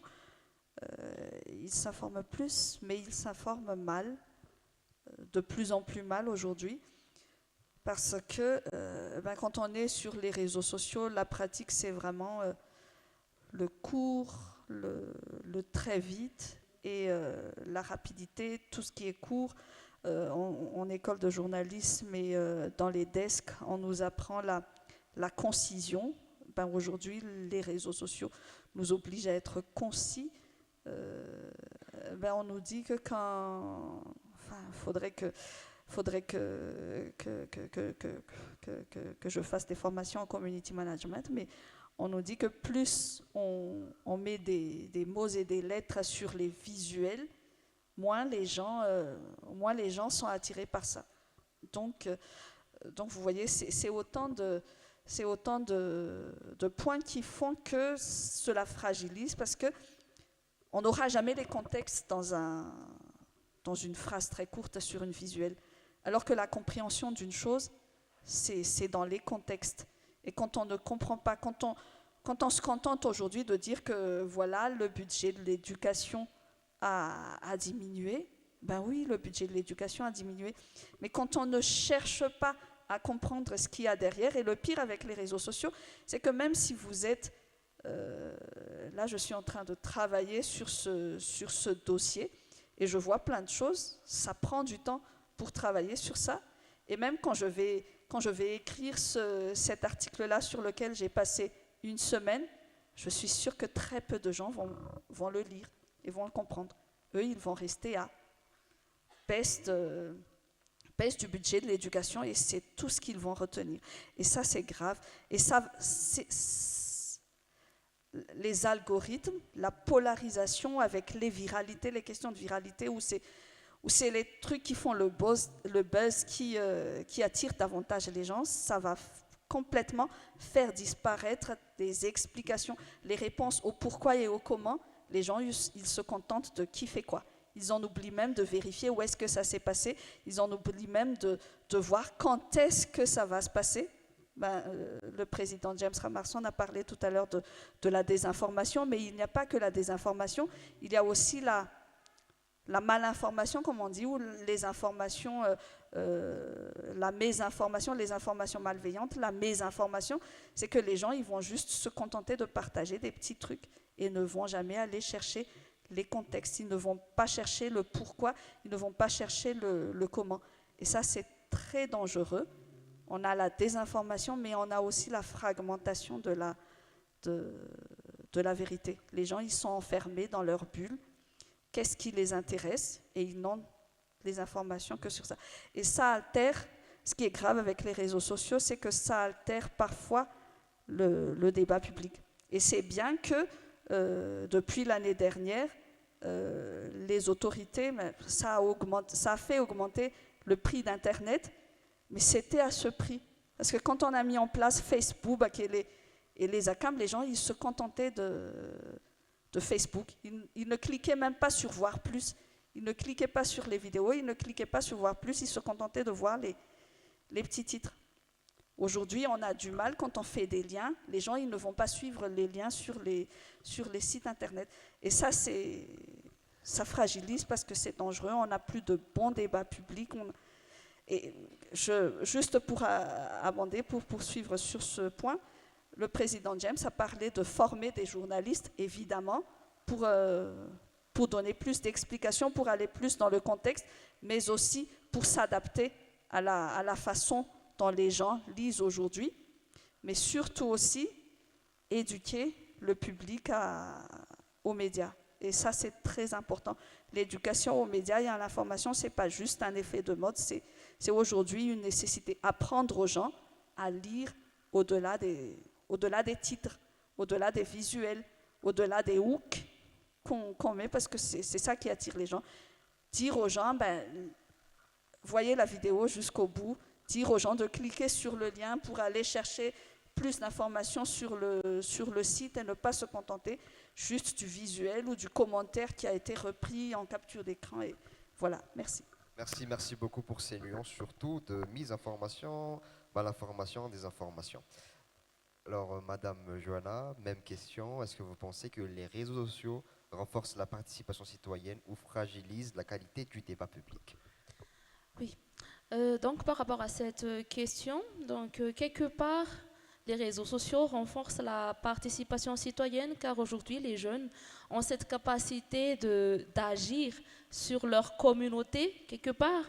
Mais c'est plus inquiétant de la partie journalistique, comme quoi c'est le débat public aujourd'hui, et disons qu'il y a une baisse du niveau du débat public.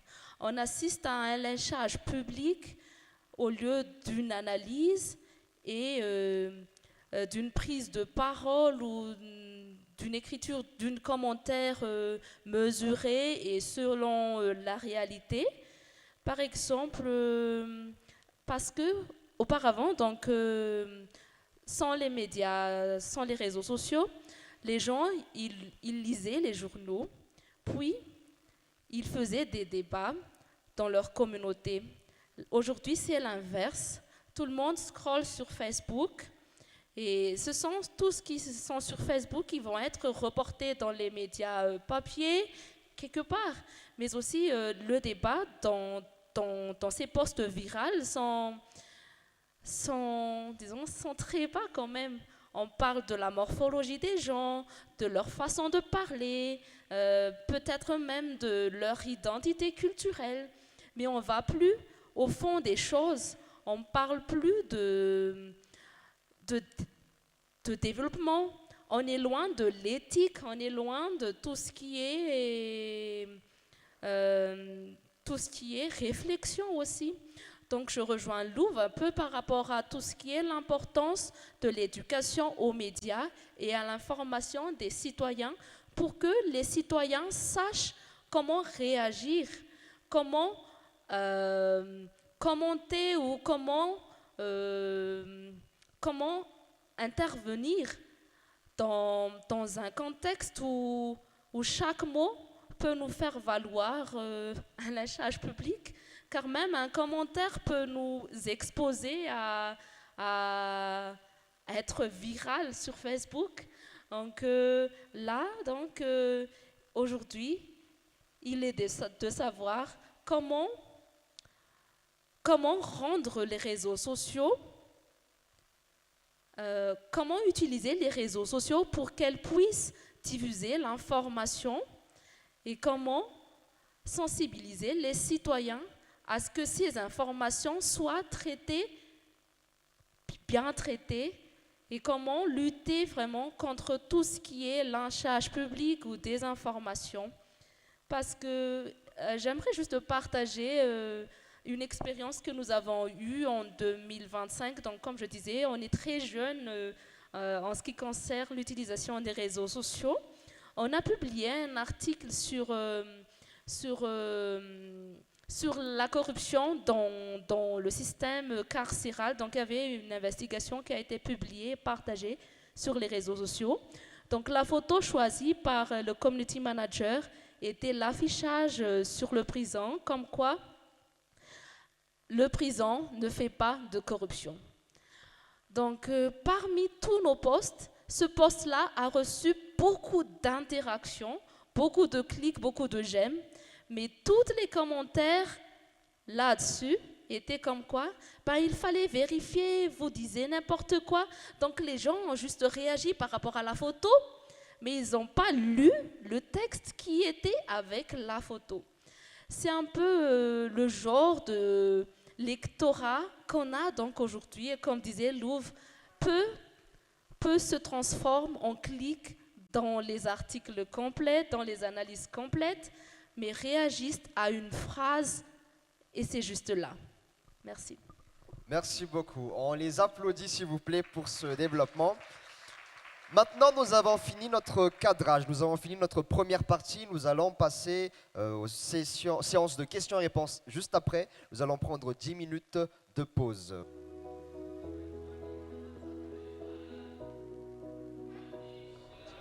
Mesdames et messieurs, nous allons reprendre nos travaux. Nous vous invitons à rejoindre votre place.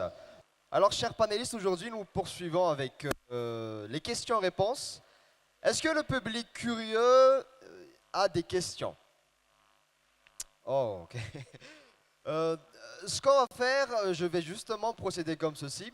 Je vais prendre 3 questions, ensuite je vais transmettre à nos panélistes. Veuillez vous présenter et également préciser à quel panéliste est destinée votre question. D'accord, on va commencer avec monsieur. Vous avez la parole, merci beaucoup.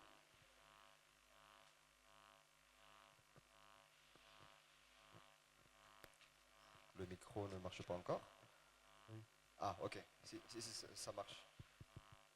Ça marche, le volume est encore assez bas. Est-ce qu'on pourrait augmenter le niveau? Oui. Ok, Oui. parfait.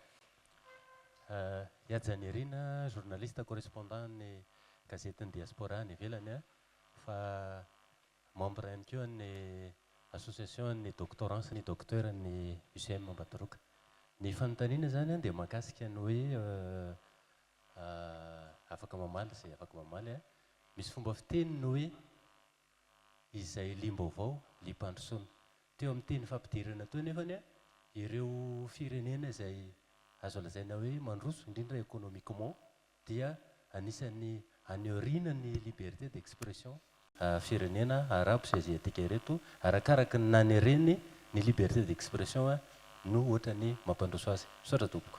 Misaotra betsak'izay lim-baovao liam-pandrosoana marina sa diso toizantsika ary. Je me présente. Je m'appelle Natouf. Je suis étudiant master en sciences politiques à l'UCM. Tout d'abord, donc, ma question, elle s'adresse plutôt à M. James Ramarson. En observant donc la tendance politique à Madagascar, j'ai pu constater que l'accession au pouvoir, surtout à la présidence, elle nécessite tout d'abord la disposition d'entreprises médiatiques, comme par exemple de disposer des télés ou des radios pour pouvoir sensibiliser la population. Et donc ma question est donc à Madagascar, pour pouvoir devenir président, est-ce qu'on doit normalement détenir des télés ou des radios pour pouvoir détenir ce rôle? Merci beaucoup. Super, d'accord. Merci beaucoup pour cette question, Natouf. Une dernière question, s'il vous plaît. Oui. Yarena, mpianatra master 2 sciences politiques ato amin'ny UCM. Ny fanontaniako dia afaka valiana izay rehetrarehetra mazoto amaly. Ny resaka teo moa zany dia hoe anisan'ny olana lehibe amin'izao amin'ny fivadiana amin'ny tontolo nomerika ny vaovao izao dia le mpandray vaovao mandray vaovao tsy araka ny tokony andraisany azy. Dia ny tena fanontaniako zany dia hoe anjara asan'ny mpampita vaovao ve na mpanao gazety zany na iza ny professionnel zany anjaran'ny zareo ve no manao izay andraisan'ny olon-tsotra mpandray vaovao mba andraisany azy araka ny tokony ho izy, sa ve hoe inona no vahaolana hipaliena an'izay problème na réception ny information zay. Misaotra tompoko. Super. La question concerne la responsabilité concernant le mal-information. Chers panélistes, vous avez la parole. Est-ce que M. James souhaite répondre à la question posée par Natouf? Par Natouf, donc, ça me rappelle donc une déclaration d'un Ray Amandreny Ratsiraounana qui a annoncé cela. Mais je dis que ce n'est pas toujours vrai. Didier Ratsira, quand il a pris le pouvoir, c'est pas comme ça. Peut-être c'est du temps de Marc Ravalman, mais Marc Ravalman n'a pas encore tous les différents médias, mais c'est après qu'il a essayé de monter les différents médias. Là aussi, je tiens à parler de cette concentration des patrons de presse sur les médias. Ça handicape à la liberté de la presse. On se souvient ce qui se passe donc Pradon. Oui, Pradon, là où il y a tous les journaux, les radios, les télévisions. Et actuellement, le journalisme aussi est en pleine refondation. Ce qui se passe maintenant, donc, puisque le texte ne va pas bien. Et on est en train de... Il y a un comité provisoire qui gère et on appelle ça CTOGM, qui gère l'ordre des journalistes. Et avec le ministère, on a créé un comité ad hoc pour revoir tous les textes concernant la presse. Puisque cette concentration des médias par des patrons de presse, ça fragilise beaucoup la liberté. Et pour ça, je pense que le colonel qui est maintenant à la tête de la refondation n'a pas même de radio ou de télévision.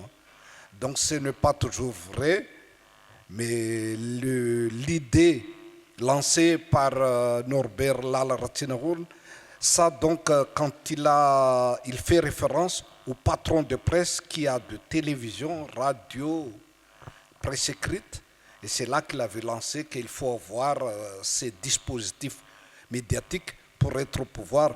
Mais si on a un parti bien organisé et puis qui est structuré, je pense qu'on pourra être bien élu. Donc je dis que ce n'est pas vrai. Merci beaucoup. La question est très bien répondue également. Est-ce que quelqu'un souhaite répondre à cette question? Oui, vous pouvez, Madame Louf. Oui, alors,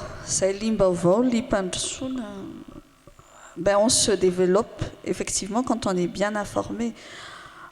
On peut prendre des contre-exemples de ces pays qui donnent une image de développement. Si on limite le développement à des conforts matériels sur des poches de développement, j'ai jamais été en Russie, j'ai jamais été en Corée du Nord, j'ai déjà été en Chine. Effectivement, on pourrait penser que la Chine s'est développée parce que il n'y a pas trop, je dirais, je ne connais pas le rang de la Chine en matière de liberté d'expression, mais je pense que c'est surtout des choix économiques qui ont fait ça, et peut-être aussi le niveau d'éducation qu'on a donné aux gens qui vont participer au développement du pays, pas en termes de liberté d'expression ou de liberté de la presse ou d'accès à l'information. Et je pense qu'il faut s'y voir. Là, on parle de poche, comme je l'ai dit, je ne suis pas en Russie, mais les dernières conversations que j'ai eues montrent que le développement s'est limité à des poches. C'est pas tout le pays. On sait que les pays les plus développés sont les pays où on a le plus de liberté. Je parle des pays scandinaves qui sont tous en vert sur la carte de RSF. Et là, on sait c'est les pays où on a le plus de liberté de la liberté de la presse. C'est les pays où on a les meilleurs, on dit, systèmes éducatifs, et ce sont, il faut le dire, des pays développés. Le reste, il ne faut pas toujours se laisser leurrer par les poches de développement que les médias nous montrent, mais il faut toujours aller à l'intérieur de ces pays pour vraiment pouvoir, je pense, apprécier ce niveau de développement. Et tant qu'on n'a pas les bonnes informations, tant qu'on n'a pas l'éducation, on est invisible. Et les gens ne voient pas. Je ne mentionnerai pas de pays parce qu'on est en direct et j'ai peur qu'on vienne.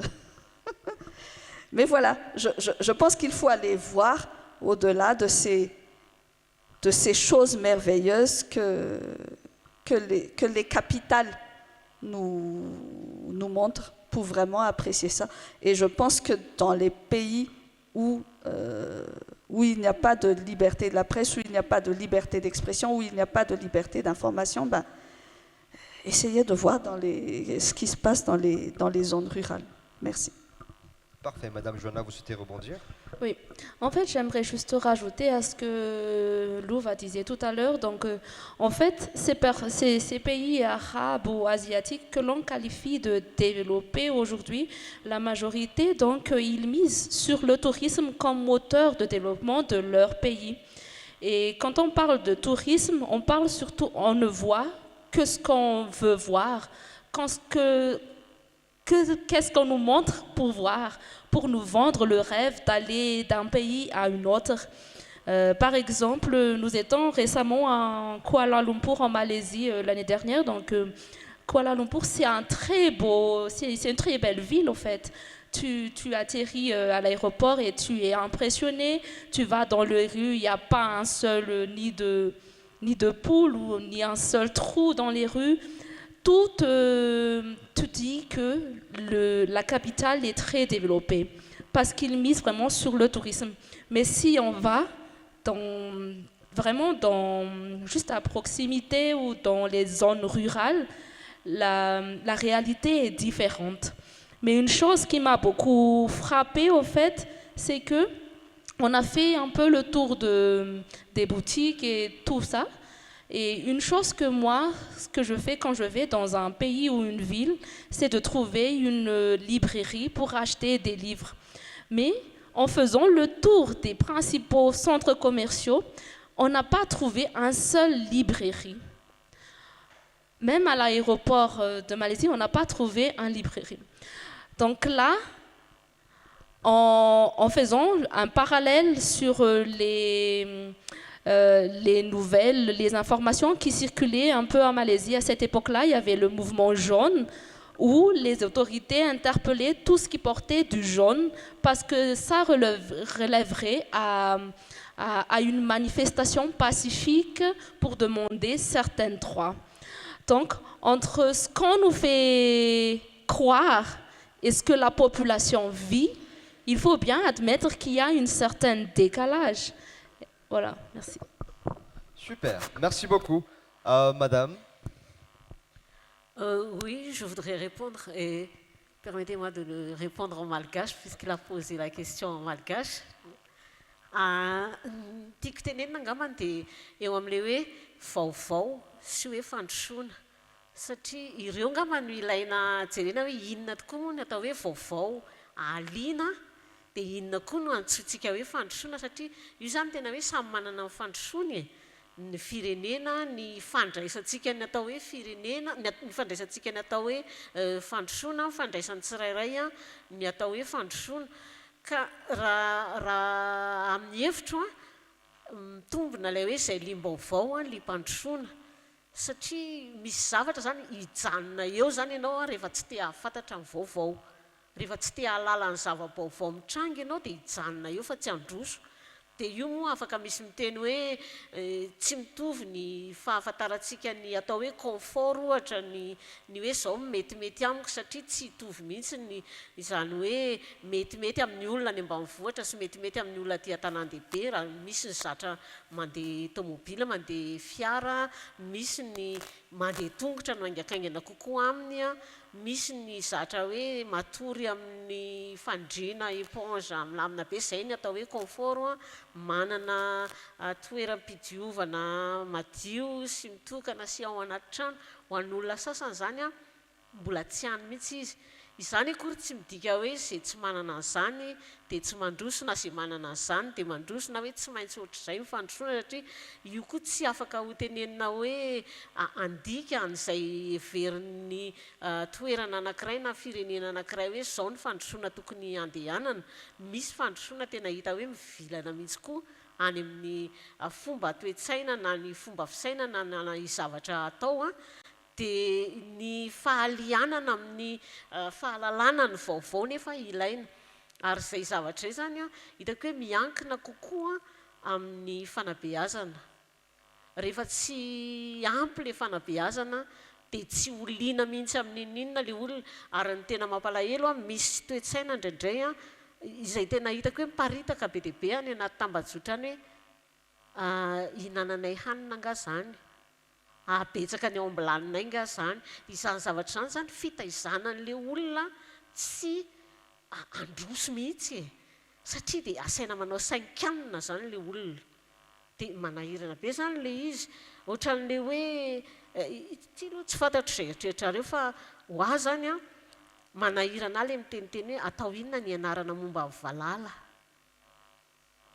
tena hitako hoe tsy mety satria ilaina mianatra an'ireny zavatra ireny ka ilaina eritrereto tonga hatrany amin'ny zavatra lavitra be ne satria na ny endrika ny automobile na ny endrika na roplanina tonga ny alavitra be any ka endrikendrika biby dia zavatra ohatran'izany zany misy tena fisarihana an'le malagasy a hiemotra fa tsy androso. Izay ny mampalahelo ary ilaina ny malagasy a, ilaina ny olona ho lim-baovao.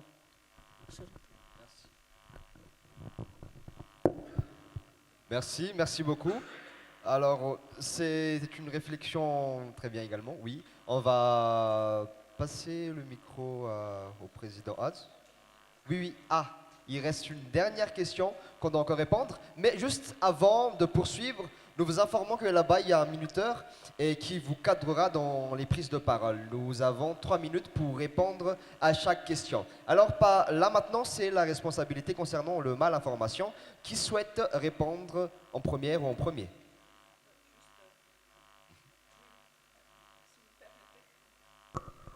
Oui, alors, ohatrany hoe anjara asan'ny mpanao gazety sy ny mpisehatra eo amin'ny asa fanao gazety ve ny manao izay andraisan'ny olon-tsotra ny vaovao.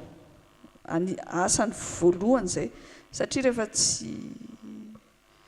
tsy hainy no misintona ny olona hamaky an'le asany dia inona fotsiny nandaniany fotoana nanaovana an'iny asa iny. Izay no asany voalohany satria izay le andraikitra nomena azy. Tenena foana hoe mission de service public ny miinformer dia anjarany no misintona ny olona hoe ahazo an'iny vaovao iny. Dia izay ny zavatra ianarana voalohany na eny anivon'ny école de journalisme na eny anivon'ny deska hoe ohatra ny ahoana nisy tomaky ny olona hamaky an'ity lahatsoratra ity. Dia mianatra fianarana manokana mihitsy ny titre satria ny titre no misintona voalohany olona. Fianarana manokana mihitsy ny habillage, ohatra ny ahoana ny sary, ohatra ny ahoana reny zavatra rehetrarehetra reny zany fomba hisintomana an'ilay olona hijery an'ilay vaovao daholo. Satria raha zavatra gris be iny fotsiny ohatra no ataonareo tsisy haina, tsisy hamaky. Raha zavatra tsy manintona ny anomboanareo an'ilay vaovao fa zavatra efa fantatry ny olona efa ela be tsy misy hamaky. Zany zany fitsipika ianarana daholo any amin'ny toerana fanofanana sy fampianarana manao gazety dia tena anjara asan'ny professionnel. Izay tsy mahamora an'ilay asa fanaovan-gazety satria misy an'io teknika io koa. Teknika ianarana ilay izy ny anisan'ny zavatra sarotra indrindra manao titre. Misy ny olona tena spécialiste amin'ny titre tena mahasintona olona mihitsy. Iny zavatra tena anisan'ny sarotra indrindra na ho an'ny presse écrite io na ho an'iza amin'izao fotoana izao raha manao le visuel ireny ohatra ny ahoana nisy tomaky ny olona. Dia izany izao fianarana tokony atao amin'izao fotoana izao daholo hoe ohatra ny ahoana indray ny fomba fanaovana gazety vaovao hisintomana ny olona mba tsy ohatra ny ahoana ny comportement ny mpamaky sy ny mpijery amin'izao fotoana izao dia ohatra ny ahoana zany ny hisintomana an'ireny isan'andro isan'andro zany resaka ady-hevitra sy fianarana atao na hatramin'izao ary mbola mianatra an'izany foana dia ny tanora ny anisan'ny mampianatra an'izany hoe ohatra ny ahoana atao. Iny anjara asany voalohany. Ny ambiny resaka hafa fotsiny rehefa teny izay hoe tsisy nahita ny tamin'ny novembre nefa niresaka momba ny TVM, décembre efa niresaka momba ny TVM, olona vitsy fotsiny no memenina tamin'ilay izy. Efa taty amin'ny hoe ampiarina amin'izay ilay izy izay vao taitra daholo ny olona rehetrarehetra. Miteny izay hoe nareo ny tsy te-hiteny ihany izay efa nanoratra ny sisa ny sisa nazanajany ary misy ataoko hoe tsy fampiniasa nataonay mpanao gazety any hoe nahoana izay tsy nisintona bebe kokoa ny olona s'intéresser amin'ilay izy na tsy handray na tsy hanao prise de position amin'ilay izy raha misy fomba tokony atao hoe anjara asany voalohany fa be dia be moa ilay tokony hanao an'ilay izy fa tsy ny mpanao gazety irery ihany. Merci beaucoup. Oui. Par rapport à la responsabilité sur la lutte contre la malinformation, moi je résumerai juste en 2 points. Donc la responsabilité est partagée. Les journalistes sont responsables au respect à l'éthique et à la déontologie dans leur travail. Quant aux citoyens, on doit être des consommateurs responsables. Par exemple, en 2023, nous avons lancé Vavocek avec AMFM et autres médias également. Donc là, il y avait ce Didful ni Fana Marina Bavao. Zany hoe ireo dodifolo ireo zany a miteny ny olom-pirenena hoe inona ny tokony atao manoloana ny vaovao anankiray a tonga eo am-pelantanany a mba hisorohana ny fiparitahany vaovao diso na vaovao ninina nitsoina. Ohatra ny hoe rehefa manao j'aime tsika na rehefa manao commentaire na rehefa manao partage a dia efa manome efa on nourrit déjà l'algorithme donc juste en faisant des j'aime ou des partages. Donc si nous pensons que cette information soit malveillante ou c'est une information ou des informations ou mésinformations, on doit s'abstenir de partager et de faire des interactions. Merci. Voilà déjà une masterclass. En parlant de Vavocek, il y aura la masterclass par mal à 14h sur le fact-checking. Vous souhaitez encore apporter des contributions sur la question? Ok, parfait. Alors, nous allons poursuivre à la prochaine vague de questions. En commençant par le président Atsu.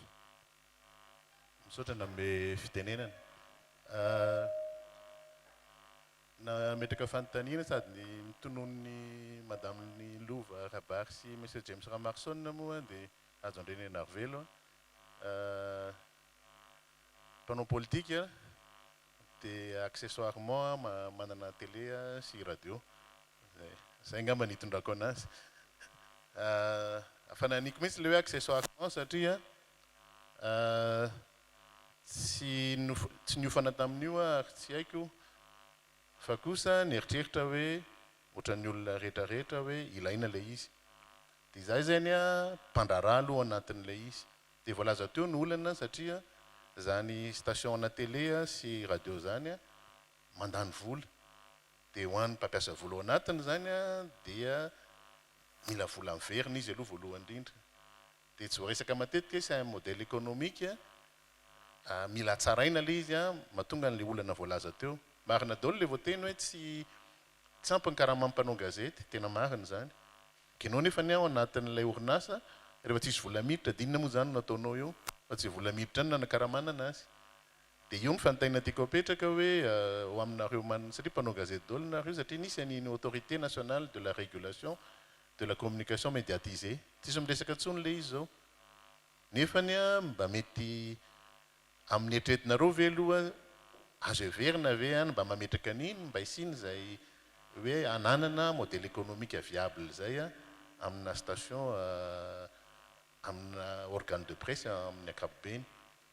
Zay ny fanontaniako amin'ilay izy dia fanamarihana fotsiny tena le hoe herin'ilay tambazotra serasera amin'ilay fanaovam-gazety amin'izao fotoana izao tena matanjaka ilay izy matanjaka fa tsy voaresakitsika matetika ao anatiny eo dia ny herin'ilay société ny cabinet de communication tsy dia misy eto Madagasikara na misy ara fa tsy dia tena matanjaka fa io ny mifandray amin'ilay voalaza teo fa tsy voateny hoe mpanao gazety ny organe de presse rehetra zany hoe miankina amina cabinet de communication ary amin'izao izy vomaika ame matanjaka satria tsy cabinet tsotratsony reny fa cabinet multinational tsy hanonona anarana cabinet satria manjary manao publicité ho anazy fa ny filoham-pirenena mifanesy teo dia mandany vola be tsy tokony tsoforoana akana cabinet de communication any ivelany amin'ny fa tsy fitaovana fotsiny ny gazety sy ny télévision sy ny rehetrarehetra fa ao ambadika ireny efa misy organisation mipetraka tsara mihitsy dia reny kosa le modèle économique satria zareo ny tena mandray vola be fa tsy ny organe de presse akohony fa izy no miorganiser an'izany ary fatany tsara dia tsy fahafantarana an'izay matetika mampieritreritra ny hoe le mpanao gazety miaro namana sy ny mpiara-miasa mpanao gazety any manao ny ataony satria izy manana moyen betsaka lavitra raha misy information anankiray afaka tiana voizina mafy faran'izay mafy dia maka cabinet de communication ianao dia 10 minitra iny dia efa feno elako tsina raha miresaka ny tenako manokana satria misy anankiray izay zao lazaina tamiko hoe garde de corps nao ny colonel Michael ary maso vovahiny eto toerana mihitsy no miresaka amiko amin'izany zaka tena mampalelo ahy ianao monsieur l'ambassadeur satria raha izany niveau d'information anao nefa ianao misolo tena amin'ny firenenao dia tsy haiko zany zay tantarainao any amin'ny capitale anao any zatra resaka tsy mitombona fa hitanao tezana hitanao an'izany dia hitako tany amin'ny gazety hitako tany amin'ny réseaux sociaux ake dia zany ve ny niveau d'information anao satria afaka voizina ane zany anibana olona na anenjehana olona dia zay zany a lasa vaovao maropototra tonga hatrany amin'ny ambony ary fantatro le organisme fantatro le olona fantatro le cabinet de communication nyvoy an'le izy a dia nefany a inona olona tompona andraikitra voalohany amin'ny fireneny a masoeto amintsika tiako tenenina amin'izay hoe io zany tsy voaresaka matetika mety zay no mety misy fepetra tokony mba hifampidiniana koa anatiny ao anatiny eo ny amarana koa sao de lava loatra dia le resaka fampiofanana andresahana teo tena marina io tena marina ary isorana anareo tanora manao fanankarozana ary nisorako ny père recteur teo moa satria ny olana eto Madagasikara dia ny niveau d'éducation mihitsiny a no tena manahirana ary za tsy dia mitovy hevitra loatra amin'ilay hoe tsy fahalalana dia tsy mitena ono tsara moa nanazavany rahalahantsika anazy teo fa lasa izy teo angambany fa rehefa tsy limbaovao a dia tsy mampandroso fa ny olona limbaovao a dia matetika olona nahita fianarana fahitretako azy satria tia halala bebe kokoa izy satria nianatra ianareo tato a dia te hianatra nahazo licence ianareo dia tianao master dia limbaovao zany a te hianatra bebe kokoa mavita master dia tianao doctorat dia limbaovao zany a dia me mandroso ihany fa ny olona tsy mandroso a ny olona tsy tia mianatra tsy tia mandroso tsy limbaovao a tsy tiana mandinganadingana hafa anatin'ny fiainana mazava ho azy tsy afaka ny androso mihitsiny a fa mety aminy a natao moa CEP farany teo dia efa mety aminy fa manana diplôma dia zay tsy fanambaniana azy sanatria ny vava fa aminy azy aloha dia efa ampy anazy a dia ny ankoatran'izay zany aminy a bonus fotsiny daholo dia afaka mesurena ny fampandrosoana ve zay a tsy dia azoko loatra amin'ny tianako azy ngamba dia zay ny hoe misy koa le mpanao gazety elako tsiny fa misy eto Madagasikara mifangaro ny asa amin'ny fanaovan-gazety a sy ny chroniqueur sy ny animateur zany hoe ny eto amintsika zany tena mpanao gazety a tena mbola tsy voafaritra tsara ary mila faritana ka hietsona an'ireto efa zokony mpanofanyreto madame Lova monsieur James Ramarsson satria ny polémiste ato amintsika lasa mpanao gazety ny chroniqueur tsy voatery mpanao gazety ny animateur lasa mpanao gazety daholo dia zay zavatra zay zany a tsy mifanaraka amin'le asa mpanaovana gazety sotra tompoko Merci beaucoup. Sodra betsaka. Mbola misy fanontaniana anankiroa hafa ve raha sika anankiray tsika makato ary a.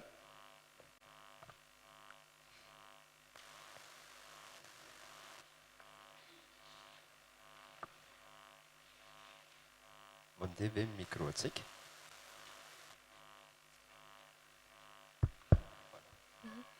Joanne, mpianatra M2 sciences politique atao amin'ny UCM. Ny fanontaniako zany momba ny resaka fandraisana ny vaovao izay. Ozy ianareo hoe betsaka ireo mpandefa vaovao amin'izao fotoana izao lasa bolongatra ny izay liberté médiatique izay.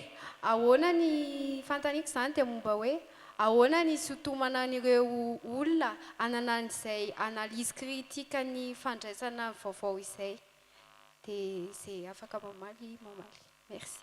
Sotra betsaka tsara be ilay fanontaniana. Fahatelo farany sisa. Randriambedy sy Rabelalao. Mpiasa mpanao gazety amin'ny La Gazette de la Grande Île sady mpanoratra politika no manoratra sport taloha. Anisan'ny pionnier ny radio privé teto Madagasikara. Ary chroniqueur atao koa zany ankoatra ny maha journaliste. Izaho anisan'ny nametraka ny analyse voalohany famakafakana ara-politika isan'andro teto Madagasikara io ankoatra ny nataony zareo hebdomadaire dia Jean-Claude Andrianao sy Gilbert Ratovo. Dia rehefa nandeha ny radio tsioka avao dia izaho no nanao azy isan'andro satria tsy nanana journaliste atsonony tao aminay rehefa resy ratsiraka tao 1993. Za zany a journaliste engagé. Fa za kosa dia mahasamy miteny hoe za mba nitazona ny éthique sy ny déontologie foana. Zany hoe nitazona zavatra maro. Imbaly voasambotra aho indimy mipasse tribunaly. Zany hoe ny filazana zay fa aza manao ny tiasana mpanao gazety raha ohatra ka tena hanao azy ampahamarinana ka tsay profondément monsieur James Ramarsson. Ny tiako apetraka mikasika an'ilay liberté de presse. za te hiteny hoe fanontaniako aminareo zay nanaova za tsy nianatra fanaova-gazety fa pensionné amin'ny fanaovan-gazety ary engagé noho ny fitiavako politika ary faniriana koa ny teo mpanao gazety noho ny tantara tany aminay tany Ambato Finandrahana mba te hilaza ny zavatra nisy tany dia izay no natonga mpanao gazety. Nanomboka tao 1974 zao no efa mpanao gazety communication tao amin'izany ka hatrao amin'izao zany hoe efa 10 taona dia mbola miasa hatrao amin'izao amin'le journal de l'Île Rouge. Fanontaniako izaho imbaly voasambotra zay tsy ny patron de presse no nisambotra ahy fa ny fanjakana no nisambotra ahy ary efa teny ambavadiny tsy ahafahany no niverina no ny asa fanaovan-gazety. Ny tiako apetraka tsotra ny liberté de presse ve any patron de presse sa ny fanjakana sy ny organisme de presse sy les journalistes no concerné ao anatin'le izy. Satria za mbola tsy vao nahita patron de presse nanagatra fa ny liberté de presse eran-tany dia fanagadrana. Raha miresaka liberté nareo na firenena izy na firenena izy dia io ny référence fa ny patron de presse indray dia ligne éditoriale no ligne éditoriale ny fahalalako azy dia tsotra. Zaho tsy nandraro école de journalisme fa mba be dia be ny zavatra niainako satria zaho dia tsy mijanona mamaky boky isanandro nanao formation nibadisako amintsika miteny zao ry Zandry Malala mpanao gazety sy mitehiditra ao Arivo Mahery. Zany hoe le Arivo nanomboka tao 1974 zany formation dikan'izay. Zany hoe le formation izy zany zavatra mipetraka ato amin'ny ato. Ka ny tiako apetraka tsotra ho atsika sody le fanjakana zay olona mitondra ny tokony halala ny asantsika mpanao gazety tsy hanagadragadra olona fa izahay amin'ny la gazette de la grande île tsotra ny zavatra apetrako lasa ny le journal de l'Île Rouge nipotehina ny imprimerinay rehefa samborina aloha Larasomaharo zay resaka jiramano ina moa ty no ny akuzevana azy hatrany am-boalohany. Rehefa jerevana taty afara kay resaka le journalisme mihitsy satria izahay no anisan'ny namoaka voalohany indrindra n'ilay hoe Rajoel le 18 centimètres fanaovan-gazety iny. Ka ny tiako apetraka amintsika zany dia tsotra ny fanjakana ve no fahavalontsika sa ny patron de presse tika mpanao gazety fa za rehefa niditra tao satria nisan'ny patronko dia misaramaso natao mitononandriny mbola tsy voaniteny tamiko izy io hitiny hoe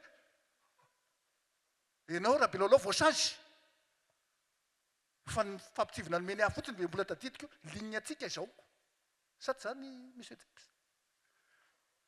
ka izay zavatra izay no apetrako amintsika mba isiny satria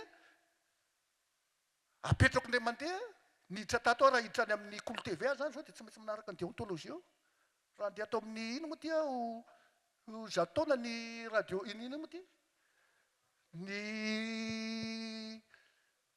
ny katolika la croix dia tsy maintsy manaraka ao safidy zay fa tsy zany indray no hitondrany teniko amin'nyitsiny hoe izao no tiako zaho raha belalao hanao mpanao gazety ato dia ity no tiako soatanato.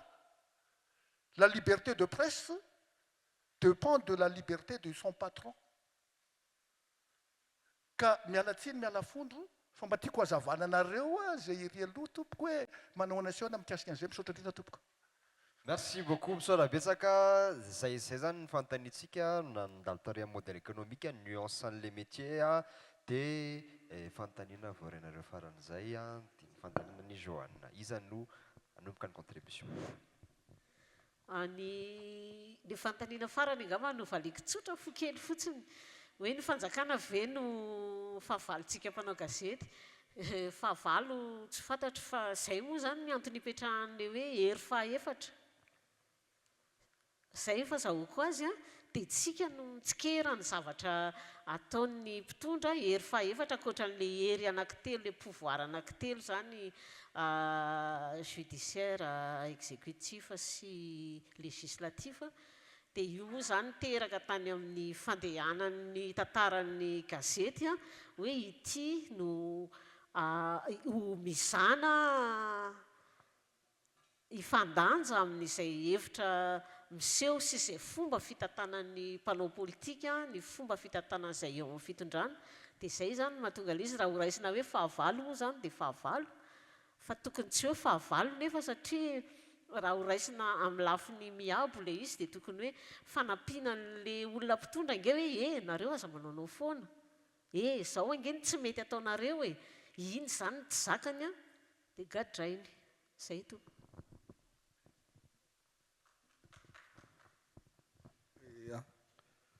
Tsy dia mazava angamba mineny verina amin'le resaka nitenen'ny président Adzo mikasika an'le ANRCM anatin'le lalàna 2020-006 io a, ty zany no mikarakara ny serasera sy naino amanjery vakijery a. Izy ty vita tamin'ny septembre 2020 dia any amin'ny farany indrindra misy teny hoe disposition transitoire. Le ANRCM moa zany autorité nationale de régulation de la communication médiatisée, zay ny fanalavana azy, sera mise en place dans les 12 mois de la promulgation de la présente loi. 2020 nitsangana nefa tsika tsy nitsangana hatramin'izao.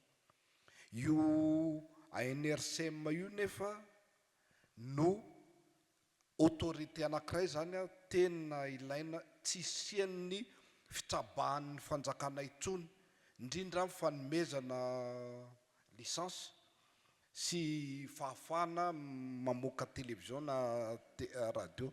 Dia amin'izao fotoana zao zany niezaky le comité ad hoc zay mieritreritra hanova an'le lalàna dia manao aksisika zany eny amin'ny assemblée nationale zao mba hiezaka hoe ho hafainganina ho ary hatsangana io autorité nationale de régulation io.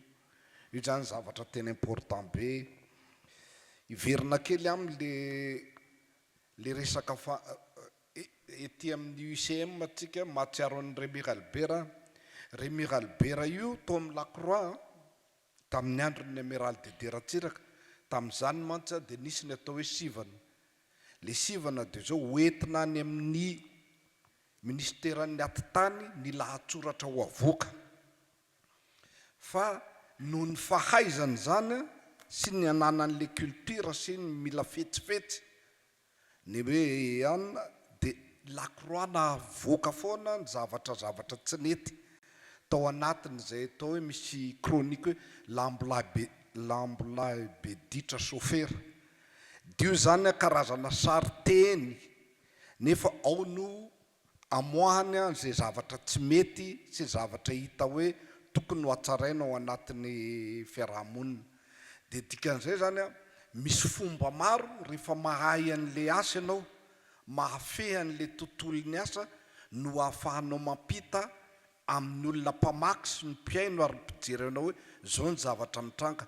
Zay zany tena mahatonga hoe le formation fanifanana ary io tsy vita hoe ndray mandeha zao no fihazakazahany zavatra amin'izao dia tsy maintsy miofana foana ianao na ankehitriny aza ty miovolio ihany le zavatra tontolo, tsy aro hainao daholo ny zavatra rehetrarehetra. Zay ny ilana le fanifanana. Matetika koa dia ianao manatona n'ireny spécialiste. Hitantsika mikasika an'ireny aretina nitranga reny, tsy voatery dokotera ianao dia anjaranao ny mandalina na manatona an'ireny olona manam-pahaizana mahalala an'izay. Zay angamba no tiako tenenina. Ina ny fanazavan'le ankizy ery hoe ahoana ny sitonana an'le olona ozy zany ao anatin'izay le formation zay ho any zavatra ilaina amin'izao fotoana zao. Io réseaux sociaux sy numérique io tsy maintsy hatrehany io. Tsy mila mitsoka amin'izany kosa ny mpanao gazety. Zay zany roatro tena vonina ny anao an'le asa anao dia hatrehinao le izy. Dia zay zao miverina amin'le zavatra nataon'ny mal tamin'ny 2004 le vaovao treky no narala izy 2023. iny zao dia misy didy folony nataony zareo amin'izay dika tokony ho fantatra daholo reny zavatra reny a rehefa miatrika ny vaovao hitantsika amin'ny réseaux sociaux ohatra zay ngamba no fanazavana fa Merci beaucoup. Tozatsikar. Oui. Anapiko kely an'ilay resaka NRCM teo tena zava-dehibe ny fametrahana an'ilay izy ary hitako hoe tokony ho ady sisika teo aloha teo matsy a dia ny ady sisika mihodina matetika teo amin'ilay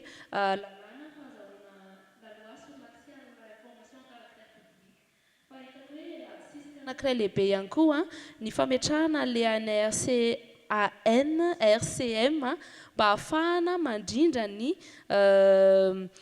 licence d'exploitation na fisokafany ana-manjery satria zavatra mitranga eto Madagasikara dia maro ny ana-manjery misokatra tsy izy rehetrarehetra fa ny akamaroany dia misokatra mandritra ny rehefa akaikaiky ny propagande na rehefa akaikaiky ny élection anankiray dia eo no mitobaka ny fisokafan'ilay ana-manjery izay tsy manana ny akamaroany plan de pérennisation izany hoe fond ananany anodina an'ilay média mandritra an'ilay campagne no ananany fa tsy manana vision à long terme 5, 10 ans, 15 ans any ka miteraka any anatiny le hoe kely ny misy arany sasany tsy mahazo karamatsony mpanao gazety any ambanivohitra lavitra Antananarivo misy ny sasany karama 80 000 ariary par mois misy ny sasany mijanona stagiaire pendant 2 ans situation ohatran'izany zany no anisany teny ilevana an'ilay NRCM mba iala izay zavatra ihany koa mety anisany mba facteur anankiray ialana tsikelikely amin'ilay resaka hoe politisation des médias ihany koa ve satria hiena kokoa ny fampiasana le média hoe fisokafan'ilay média mandritra ny campagne électorale satria mety ho exigena ao anatin'izay fananana plan de pérennisation sy moyen de pérennisation les médias ao anatin'izay dia hitako hoe ady sisika ilaina hoentin'ny olom-pirenena fa indrindra ny mpanao gazety sy ny patron de presse ihany koa dia mila mihetsika kely zany manao azay ady sisika izay sotra to.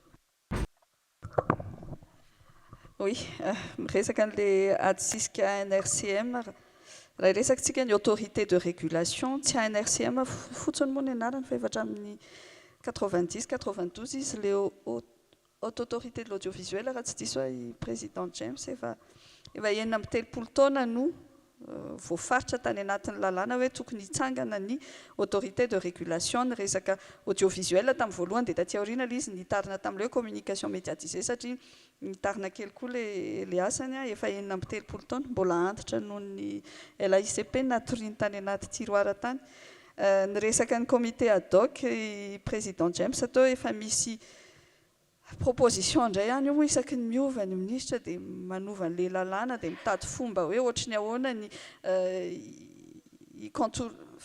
ny ampiasany an'ilay lalàna rehefa avy eo mifanaraka amin'ny azy tamin'ity zany nisan'izay comité ad hoc izay napetraky ny ministera dia niditra tao anatiny moa izay nieritreritra hoe fotoana izao satria ohatrany tsy nanana agenda politique tamin'izay ilay ministra na mpanao gazety izy na mety hoe manana intérêt politique izy fa le fomba nitondrany azy tsy tena nanana le agenda politique izy tamin'izay satria mpanao gazety mihitsy no natsony hoe andao hiaraka aminay anao an'le izy sy ny sisa sy ny sisa dia nomena indépendance zay tamin'le izy nanoratra an'le texte hoe inona aloha ny tena maika dia efa nanomana ihany koa ny projet avant projet na décret sy ny sisa sy ny sisa fa mbola matory any anatin'ny exécutif an'ilay izy aloha hatramin'izao miezaka manao ady sisika ny eo anivon'ny comité transitoire ny OJM hoe ohatry ny ahoana ny fomba androsiana mba hivoahan'le texte fa miandry aloha dia somary raha anankiray koa ilay NRCM satria na ny fomba hifinancena azy ary mbola tantara anankiray koa ohatry ny ahoana ny financena azy dia resaka an'ilay modèle économique monsieur Azo Andrenaina Arivelo tao mikasika an'ilay izy satria anisan'ny mahazava-dehibe an'ilay NRCM ihany koa ny hamaritana hoe iza ny tena organe de presse iza ny tena manao an'ilay mission ana service public takiny amin'ny asa fanaovan-gazety les missions d'information satria ny information tsy na droit fondamental dia ny olona mirépondre amin'iny droit fondamental iny manana mission de service public dia izay mission de service public zay any amina firenena mandroso sy manaja ny liberté de la presse c'est pendant an'ny matoa misy ny liberté de la presse dia misy ny satria zo ny mahazo information dia mba amalinany in'le zo fototra mahazo an'le information iny a dia tohanany fanjakana tohanany état ny gazety dia eo ny mi-intervenir ihany koa le autorité de régulation mijery hoe iza no gazety a mendrika omena subvention iza no gazety a miatandra kokoa olona tahaka izao anaovana izy mbola asa be zany atsisika atao le izy fa tena asa be rehefa avy eo na ny andeha hijery hoe iza raha ny mendrika omena an'le subvention indrindra amin'izao période zao hoe concentré amina raha ohatra ka concentré amina olona anankiray le izy amina entreprise privée zay efa manam-bola be dia nefa ny reny koa ve ny mbola omena zany zany resaka mila atao sy mila dinihana daholo a mbola mafimafy ihany na nio tonga amin'izay arany fa tena idéalement satria tsy sarotra be ny mampiditra vola amina asa fanaovan-gazety zay no anisany mahatonga an'le hoe tsy dia manana an'izay le kelikely le karaha mampanao gazety dia raha vao tsy matanjaka ihany koa zany le manohana vato ambadika le mifinancer azy a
journalistes. Et mon conseil est de dire de se former de manière contenue, développer l'esprit critique et avoir aussi une bonne culture générale. Je parle aussi de l'avenir de la presse, donc il y a toujours de l'avenir. On ne désespère pas. Ce que nous faisons aujourd'hui, c'est déjà pour penser à cet avenir de la presse malgache. On ne demande pas aux autres de le faire, surtout avec vous. On aura de chances pour bien continuer et je pense que vous serez les bons journalistes d'ici 5 ou 10 ans. Sotabetsaka ni Ishem. Merci beaucoup, Avakatia Matsikis. Merci.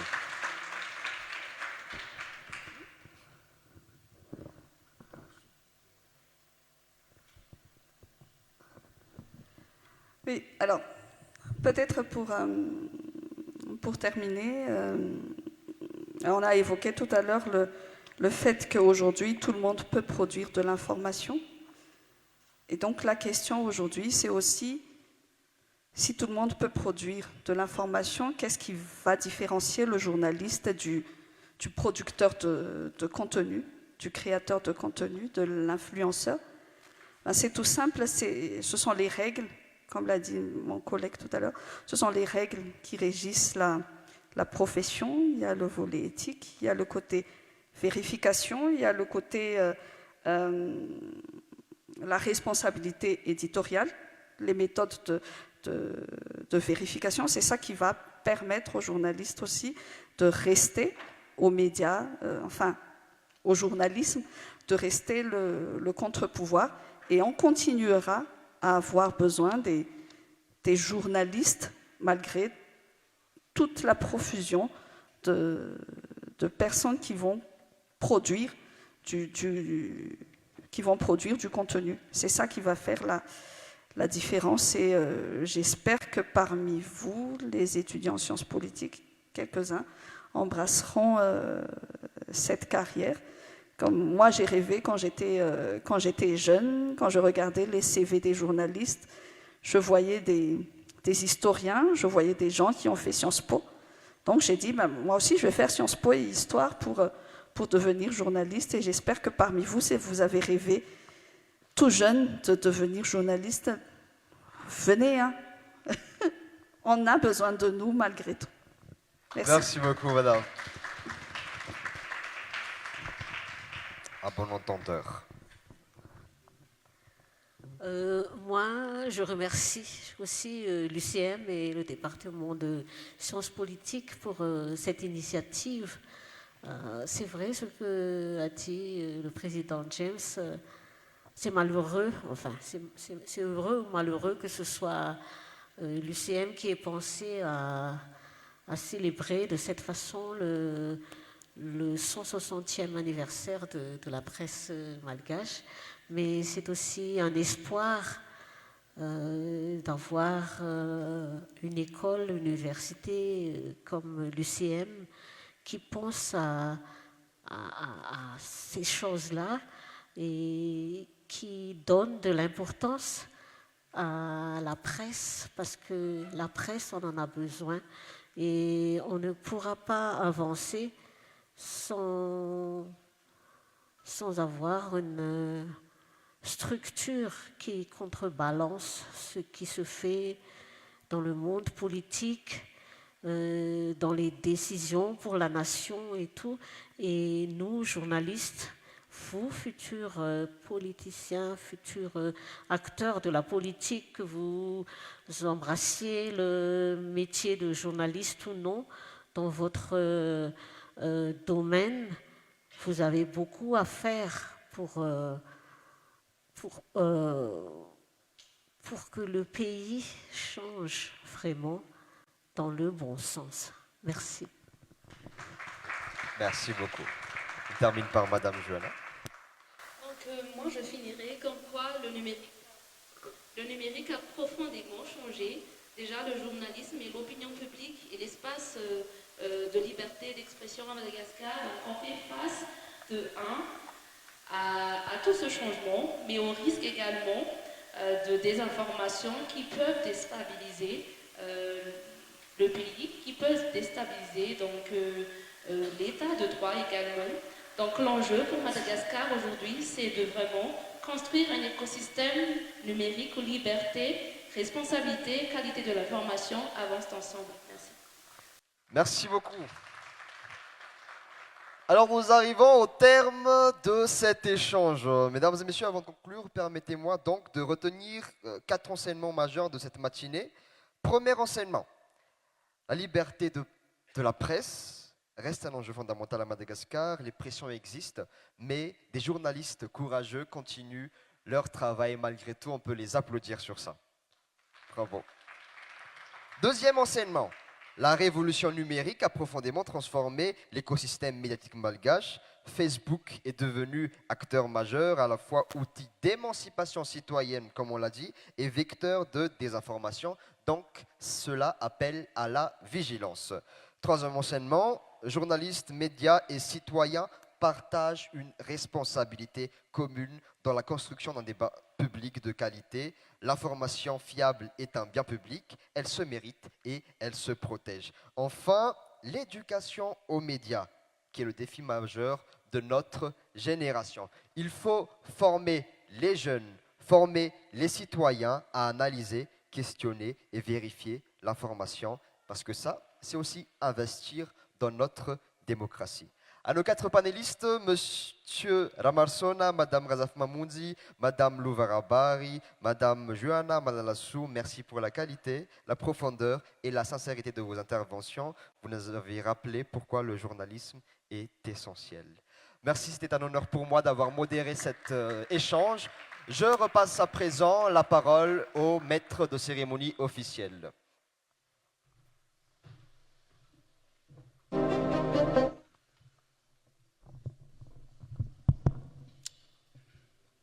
Tompoko lahy sy tompoko vavy, totosa soma tsara ny fizarana raiki-hevitra rehetra isan-tsokajany, fandimbiasan'ireo mpandray anjara izay nifandimby teo. Raha sakafo ny hevitra rehetra ny fanakalozantsika teo dia efa voky loatra tsika, tsy teherika zavatra hafa ntsony. Ka noho izany raha sitrakareo dia tsy ho ataoko kabary lava ntsony no hamaranantsika azy fa ho ataoko tononkalo tsy mampatory. 9 Jona andro iray toa zato. Tamin'ny 7 maraina dia efa nisy olona tato. Niditra nangina sy niaritra ny atsika satria tsy nanaja lera hono ny science politique. Nijerena izay avy any samy nanao netinety. Tsy antsony hoe mpianatra ary ty ve sa mpanao gazety. Vazivazy izany mahafinaritra ny thème fahiny falifaly tsy nahitana problème. De la presse traditionnelle à l'écosystème digital. Zay ny loha hevitra naroso no diniana lalina sady fety mpanao gazety no latabatra boribory, nisy ny nadrainaoty na dia nisy ara no tehatory. Nafinaritra ny andro anio, isaorana ny mpandray anjara. Eo nareo mpanantotosa sy nareo mpikarakara, sotra nareo nanampy mafinaritra makasitraka. Teo nareo Pinuda, Lacroix, Malina ary Sifaka. Nareo vahiny manakaja tsy ny salasalaniditra. Misaotra nareo efatra menada nanaiko panelista. Razafy Mamonjy Noroanitra, mpanao gazetiny Lacroix, ny mpandrindra ho amin'ny Malina Malalasoa Johanna. Tsy adino Ramsey James Ramarsona anisan'ny mafinaritra. Teo koa Ramatoa Louvarabary izay manana CV tsy mety tapitra. Makasitraka nareo efatra raha nisy ny teny tsy nety dia mamela makasitraka nareo efatra nanafanany lanonana raha nisy ny teny tsy nety dia mamela fahifonana. Todika aminareo rehetra mpanohana sy natoky, na ny mpamaky gazety taratasy na ny tanora mpanao Facebook. Tsy ho adino ny androandroany izay nitondra fahalalana ka misaotra nareo nanotrina maimaim-poana tsy nisy karama. Nareo mpianatra izay mifanampy amin'ny taranja hay politika, efa helitsika ny nanomana fa androany izy ity vitantsika. Nareo mpampianatra na mihevitra ankasitrahana omemboninahitra, reo mpandray anjara sy tonga ny adevitra ary Ramsey ato tonga nandahatra. Zay ny lava zay mifoy fa ny toyiny kosa anahoana, ny andro manomboka atoandro, ny kibo manomboka noana. Asaina nareo manakaja fa isy ny ody ambavafo, zay rehetra nahazo fanasana hiditra amin'ny efitrano faharoa, saly 002. 160e anniversaire arabaina ny mpanao gazety ny tapa maraina vita vazaitsika voatena no fety makasitraka tompoky lahy ny fahalalana ny tombo hatrany makatelona tompoky vavy miotsy lany etsy tonga ihany.